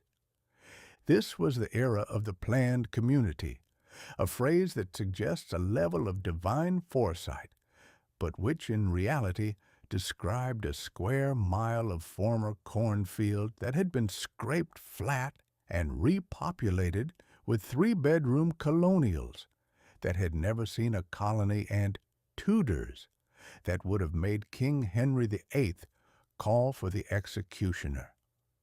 The primary architectural achievement of 1981 was the cul-de-sac. Now, in the elegant tongue of the French, cul-de-sac literally translates to the bottom of the bag, which is an unintentionally honest description of a street that leads nowhere and ends in a circle of asphalt. It was the ultimate suburban status symbol. To live on a through street was to be a victim of the world's traffic. To live in the bottom of the bag was to announce that you had successfully opted out of the human race. You were safe. You were secluded. You were, for all intents and purposes, invisible. The suburban house of 1981 was a masterpiece of gilded deception. From the curb it looked substantial, a monument to the supply-side prosperity we were told was trickling down upon us like a gentle dew. But if you stepped inside and leaned too heavily against a wall, you were likely to find yourself in the neighbor's dining room, for the modern home was constructed of a miraculous substance known as drywall, a material that possesses the structural integrity of a digestive biscuit and the acoustic properties of a megaphone. We lived in open concepts, a design philosophy predicated on the idea that a family is most happy when they can see and hear every single thing every other member of the family is doing at all times. It was a recipe for domestic madness. A man could be in the kitchen trying to fry an egg while his wife was in the great room trying to watch the soap operas, and his children were in the nook trying to figure out the Rubik's Cube, and they were all effectively in the same acoustic echo chamber. There was no escape. The only place a man could find a moment of peace was the den, a windowless room paneled in faux wood. Another 1981 miracle. Plastic that had been taught to lie about being an oak tree, where he could sit in the dark and wonder where his life had gone wrong. But the true center of the suburban religion was not the house, but the lawn. In 1981, the condition of a man's grass was considered a more accurate measure of his character than his credit score or his church attendance. We engaged in a form of chemical warfare against the dandelion that would have been prohibited by the Geneva Convention. We spent our Saturdays pushing noisy, smoke-belching machines over our quarter-acre empires, seeking a level of emerald uniformity that does not exist in nature. I saw a man in a suburb of St. Louis who spent 3 hours on his knees with a pair of scissors, trimming the edges of his sidewalk as if he were preparing the turf for a royal coronation. He was a middle-class warrior, defending his property values against the encroaching chaos of the dandelion and the crabgrass. And why this obsession with the lawn? Because the lawn was the buffer. It was the no-man's land between the fortress of the home and the terrors of the outside world. You see, in 1981, the middle class was in a state of quiet, high-gloss panic. We had the actor-president telling us it was morning, but we had the Cold War chill telling us it might be the last morning we ever saw. We had the shrinking dollar making our paychecks look like a stage magician's trick, and we had the cable revolution bringing the world's miseries directly into our dens. The response was to nest. We bought recliners that were so large they required their own zip codes, velvet-lined thrones that could tilt a man back until his feet were higher than his head, a position that I am told is excellent for the circulation, but which makes it very difficult to defend yourself against an intruder or a sudden question from your spouse.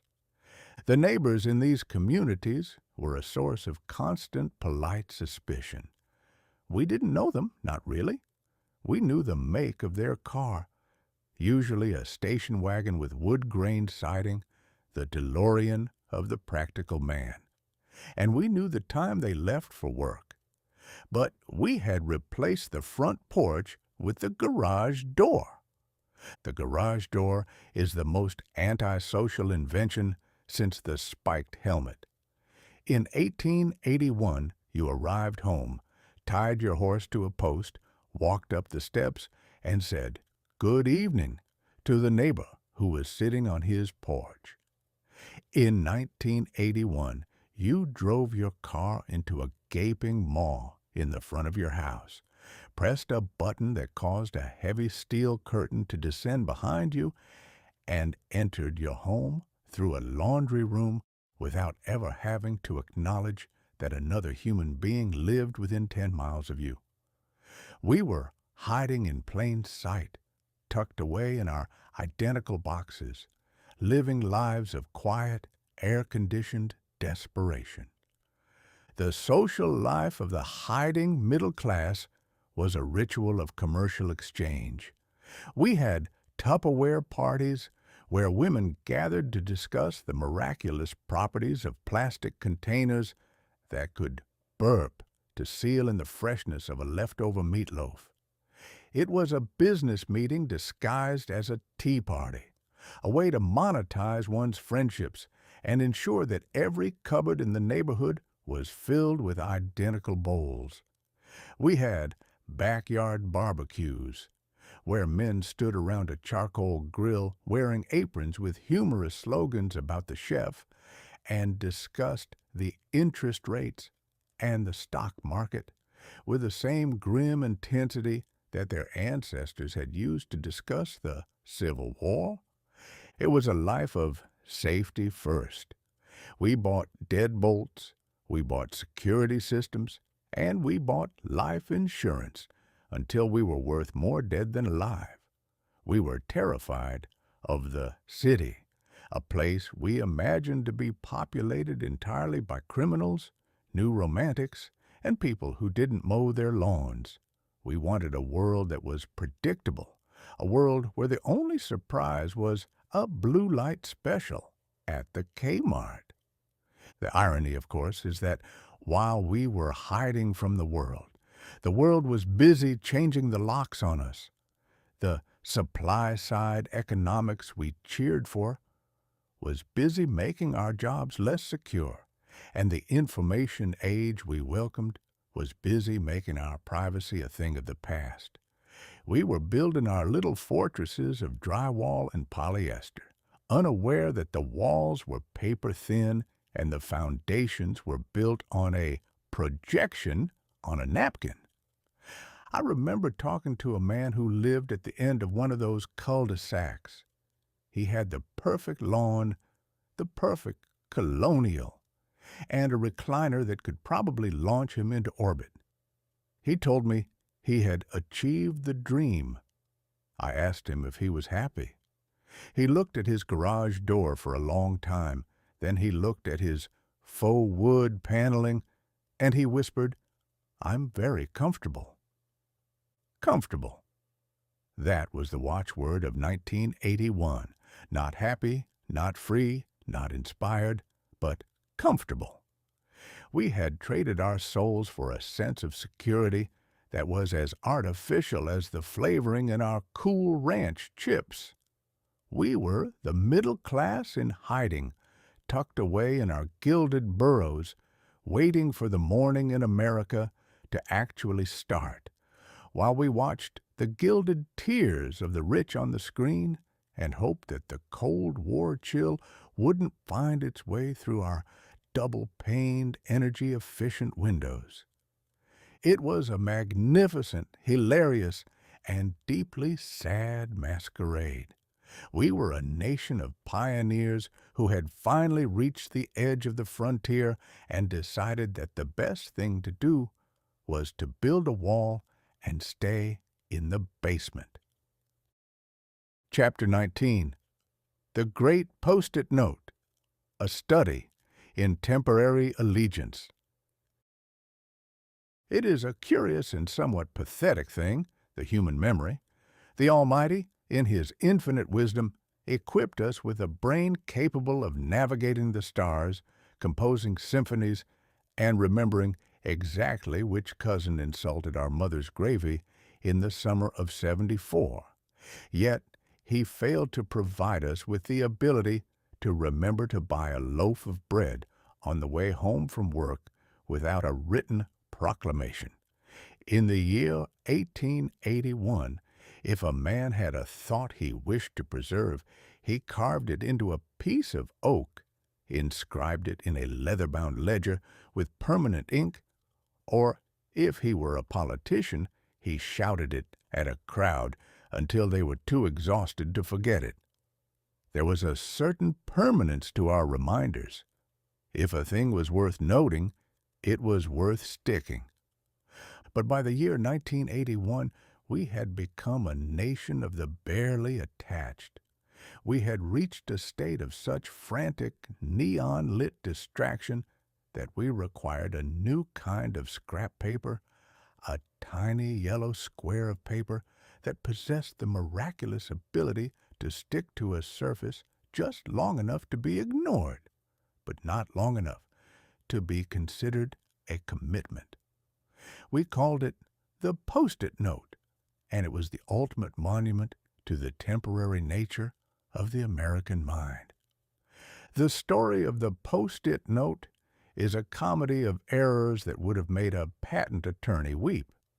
It began at the Minnesota Mining and Manufacturing Company, known as 3M, a title that suggests a rugged enterprise involving pickaxes and heavy machinery, but which in 1981 was primarily concerned with the science of making things stick together. A gentleman named Spencer Silver had been tasked with creating a super-strong adhesive, something that could hold a skyscraper together or perhaps keep a politician's hand out of the till. Instead, through a stroke of magnificent incompetence, he invented a glue that was spectacularly weak. It was an adhesive that refused to adhere. It was a glue with a commitment problem. If you used it to stick two pieces of paper together, they would stay joined for a few seconds before drifting apart with a quiet, polite sigh, as if they had decided they were better off as friends. In any other era, this would have been considered a failure of the highest order, a mineral misfire.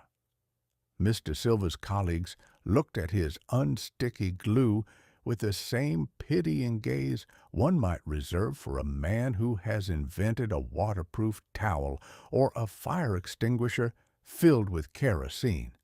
But then came Mr. Art Fry. Now, Mr. Fry was a man who sang in a church choir, a hobby that, as I have previously noted, is often the breeding ground for the most dangerous kind of inspiration. He found himself frustrated by the way his bookmarks kept falling out of his hymnal, causing him to lose his place in the middle of a particularly rousing verse of "Lead, Kindly Light." He remembered the weak glue. He realized that the world didn't need a glue that would hold forever. It needed a glue that would hold until you changed your mind. It was a revelation. It was the birth of the press and peel philosophy. By 1981, the Post-it note had been unleashed upon the American public in its iconic shade of canary yellow. I have been told that this color was not the result of a sophisticated psychological study of the human eye, but was merely the color of the scrap paper the lab had on hand at the time. This is entirely in keeping with the spirit of 1981, a global phenomenon built on a foundation of whatever was lying around. The yellow square became the plague of the office. You could not walk into a place of business without seeing these little yellow shingles stuck to every available surface. They were on computer monitors, they were on telephones, they were on the foreheads of sleeping clerks. They were the tombstones of thoughts. A man would have a brilliant idea for a new supply-side tax loophole, write it on a Post-it, and stick it to his desk, only to have a stray breeze from the air conditioner carry his brilliance into the wastepaper basket 5 minutes later. The Post-it note changed the way we communicated. It replaced the memo, a document that at least had the dignity of a signature and a date. Instead, we began to communicate in yellow snippets. We left passive-aggressive notes on the office refrigerator. "Please do not eat my yogurt. I am watching you," written on a square of paper that was currently peeling off the door and falling into the vegetable crisper. We left reminders for our spouses on the bathroom mirror. "Remember to call the plumber," a message that would inevitably be obscured by the steam from the shower, leaving the plumber uncalled and the house slowly flooding with the same rising tide the economists promised us. But the real genius of the Post-it was its repositionability. This is a word that could only have been invented in the 1980s. It suggested that nothing was final. You could stick a note here, then move it there, then throw it away and pretend you never wrote it. It was the perfect tool for a decade of adjustable rate mortgages and new romantic hairstyles. We were living in a world of temporary allegiances. Our music was on cassette tapes that could be recorded over. Our movies were on VCR tapes that could be erased. And our thoughts were on yellow squares that could be peeled off without leaving a mark. I observed a gentleman in a corporate office in Chicago who had covered his entire wall in Post-it notes. He had created a system. He had yellow notes for urgent, pink notes for somewhat urgent, and green notes for things I'll do right before I quit. He looked like a man who was in control of his destiny, but as I watched, the glue on a particularly large, urgent note gave up the ghost. It fluttered to the floor like a dying butterfly. He didn't even notice. He was too busy writing another note to remind himself to buy more notes. There was a certain snobbery to the Post-it as well. To use a Post-it was to announce that you were a professional. You were a person whose time was so valuable that you couldn't be bothered with paper clips or staples. You were a creature of the information age. You dealt in data bursts. You were a yellow square thinker. The Post-it note was the DeLorean of the stationery world. It looked sleek, it promised a faster way of doing things, and it was held together by a technology that was fundamentally unreliable. But we loved it. We bought them by the billions. We turned the American workspace into a giant yellow mosaic of forgotten intentions and half-formed plans. It is my belief that the Post-it note contributed significantly to the shortening of the American attention span.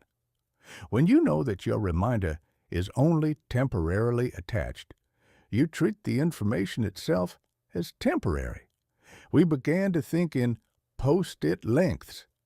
If a thought couldn't fit on a 3-inch square, it was probably too complicated for 1981. We were distilling the human experience into bullet points and quick reminders. We were peeling away the depth of our conversations and leaving behind a sticky residue of "let's do lunch." The Post-it was the gilded note. It was bright, it was cheerful, and it was entirely superficial. It didn't want to know your life story. It just wanted to know if you remembered to pick up the dry cleaning. It was the perfect companion for the couch potato and the yuppie alike. It allowed us to feel organized while our world was becoming increasingly chaotic. As the year 1981 drew to a close, the Post-it note had become an indispensable part of the American landscape. It was a victory for the weak glue of the world. It proved that in the Gilded arcade, you don't need to be strong and you don't need to be permanent. You just need to be bright yellow and easily replaced. I suspect that when the archaeologists of the future dig up the ruins of our civilization, they will find millions of these tiny yellow squares still faintly sticky, still bearing the faded scrawl of a people who were trying to remember something important but couldn't quite put their finger on what it was. They will find notes that say, "Buy gold," and "Call Nancy," and "Who shot J.R.?" And they will wonder what kind of tribe we were that felt the need to label every inch of our existence with such frantic, temporary intensity. The answer, of course, is that we were the tribe of 1981. We were a people who were stuck on the surface of things, and the Post-it note was our flag. It was a yellow banner of surrender to the fleeting moment. Chapter 20. The Certainty of Folly. If there is one thing that the human race is exceptionally good at, aside from inventing new ways to offend its neighbors and finding increasingly complex methods of avoiding honest labor, it is the magnificent capacity to forget the lessons of yesterday while simultaneously tripping over the carpet of tomorrow. In the year 1881, we were a people of wood, steam, and iron, governed by the slow rhythm of the seasons and the sturdy permanence of a handwritten letter. But, as I have chronicled in these pages, by the year 1981, we had transformed the American Republic into a grand, neon-lit hallucination, a place where the truth was a matter of camera angles, the economy was a magic trick performed with a napkin, and the ultimate measure of a man was his ability to navigate a maze while being chased by a collection of digital ghosts. We have reached the end of our journey through the Gilded arcade, and as the final quarters clatter into the bin and the game over screen begins to flicker in our weary eyes, it is only proper that we take a moment to consider the certainty of folly that defined this most peculiar year. 1981 was a bridge. It was the moment we walked away from the shaggy, unwashed, and rather damp disappointments of the 1970s and stepped into the high-gloss, air-conditioned, and entirely synthetic promise of the 1980s. We traded our malaise for morning, even though the sun was being simulated by a 3,000-watt stage light, and the dew on the grass was actually a chemical byproduct of a new lawn care system. We decided that if we couldn't actually solve our problems, we would at least dress them up in spandex and give them a catchy theme song. The actor-president, Mr. Reagan, remained the undisputed master of the ceremonies. He ended the year much as he began it, with a smile that suggested he knew a secret joke the rest of us weren't quite clever enough to get. He had survived a bullet. He had survived the air traffic controller's strike, which he handled with the breezy ruthlessness of a man firing a butler who had forgotten to polish the silver. And he had survived the first year of an economic policy that seemed to be based on the hope that gravity would eventually start working in reverse. He was the perfect leader for the Gilded arcade because he understood that the American people didn't want a lecture on the limits of growth. They wanted a man who could look into a television camera and tell them that the future was a place where everyone had a swimming pool and no one had to pay for the water. But beneath the smile and the neon glow, the certainty of folly was everywhere. We had built a Columbia wagon to take us to the stars, only to find that we couldn't keep the bathroom tiles from falling off. We had invented a personal computer to save us time, only to find that we now spent all our saved time asking a machine why it was being so difficult. We had cheered for a royal wedding that cost enough to feed a small country, only to find that the fairy tale was a script written by people who didn't particularly like one another. We had embraced Reaganomics, a theory that suggested the best way to fill a bucket was to give all the water to the man who already had a lake and hope he was a sloppy drinker. I have spent a great deal of my life observing the human comedy from the deck of a steamboat, and I have found that the river doesn't care about your projections or your visions. The river simply is. But in 1981, we decided that the river was an old-fashioned concept. We wanted the vibe. We wanted the information age. We wanted a world where everything was repositionable, like a Post-it note or a political platform. Consider the artifacts we're leaving behind in the dust of 1981. We have a closet full of leg warmers that never actually warmed a leg, a drawer full of Rubik's Cubes that were never actually solved without the help of a screwdriver, and a collection of new romantic cassette tapes that sound like a vacuum cleaner singing in a cathedral. We have DeLoreans that are gathering rust in garages because their doors won't open, and we have exercise tapes that are gathering dust because our burn turned out to be a very localized case of laziness. And yet, we consider ourselves progressive. It is the grandest joke of all. We think that because we have 30 channels of nothing instead of 3, we are more informed. We think that because we can send a message on a yellow square of paper, we are more communicative. We think that because we have a machine that can calculate the interest on our debts to 4 decimal places, we are more prosperous. We have mistaken the flash for the fire and the image for the individual. I remember a conversation I had with a young man as the year 1981 was drawing to a close. He was wearing a shirt with a very large collar, and his hair was sculpted into a shape that suggested he had recently been in a high-speed wind tunnel.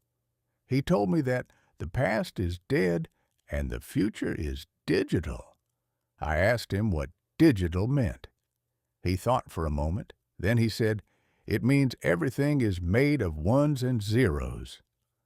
I told him that I had always found the ones to be quite lonely and the zeros to be quite empty, and that I preferred a world made of people who were a bit of both. He looked at me with the pitying gaze of a man who has just encountered a dinosaur, and he went back to playing Pac-Man. He was happy. He was comfortable. He was a citizen of 1981, and he was perfectly content to spend his life in a maze, provided the music was loud and the quarters were plentiful. What is the legacy of this year of the Gilded Arcade? It is the realization that the human race will always choose the magnificent lie over the mundane truth. We would rather watch a soap opera about the rich than deal with the reality of being poor. We would rather believe in trickle-down than participate in roll-up-your-sleeves. We would rather have a synthesizer play a perfect tune than listen to a human being play a beautiful one. But there is a certain charm in our folly. 1981 was a year of immense hope. However misguided, we really believed that the shining city on a hill was just around the corner. We really believed that the space transportation system was going to make us all celestial travelers. We really believed that the personal computer was going to set us free. Our optimism was as bright as our neon leg warmers, and just as ridiculous. As I lay down my pen, or rather, as I click the save button on this flickering green screen, for I too have been seduced by the box, I cannot help but feel a certain affection for the madness of 1981. It was a year that tried so hard to be spectacular that it occasionally forgot to be sensible. It was a year of gilded tears and lead-lined miracles, of rubber cubes and stainless steel grief. We have survived it, which is more than can be said for many of the things we bought during it. The Cold War chill is still in the air, the shrinking dollar is still in the wash, and the Post-it note is still peeling off the mirror. But we are moving forward. We are heading into the rest of the 80s, a decade that promises to be even louder, even brighter, and even more expensive than the one we have just endured. I shall leave you with this thought.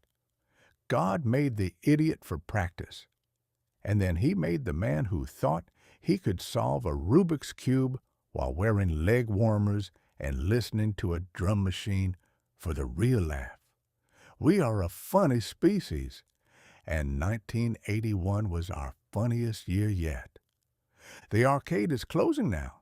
The lights are dimming, the beeps are fading, and the VJs are going home to take off their eyeliner.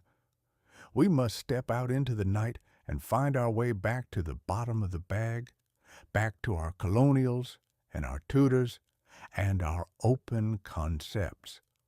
But as we go, let us remember the lesson of the yellow circle. No matter how many dots you eat, and no matter how many ghosts you chase, the game will always end. The only thing that matters is how much fun you had while you had the quarters. 1981 was a magnificent, hilarious, and entirely gilded waste of time. I wouldn't have missed it for the world, but I'm certainly glad it's over. Good night, America. Don't forget to duck. And for heaven's sake, if you see a rising tide, make sure you're already in a boat, or at least wearing your very best neon pink life jacket. The chronicle is complete. The folly is certain. And the Gilded Arcade is now a matter for the historians and the collectors of vintage plastic. I believe I shall go find a porch, a quiet river, and a glass of something that wasn't invented in a laboratory. Farewell, 1981. You were a magnificent piece of work. The end. This has been Mark Twain.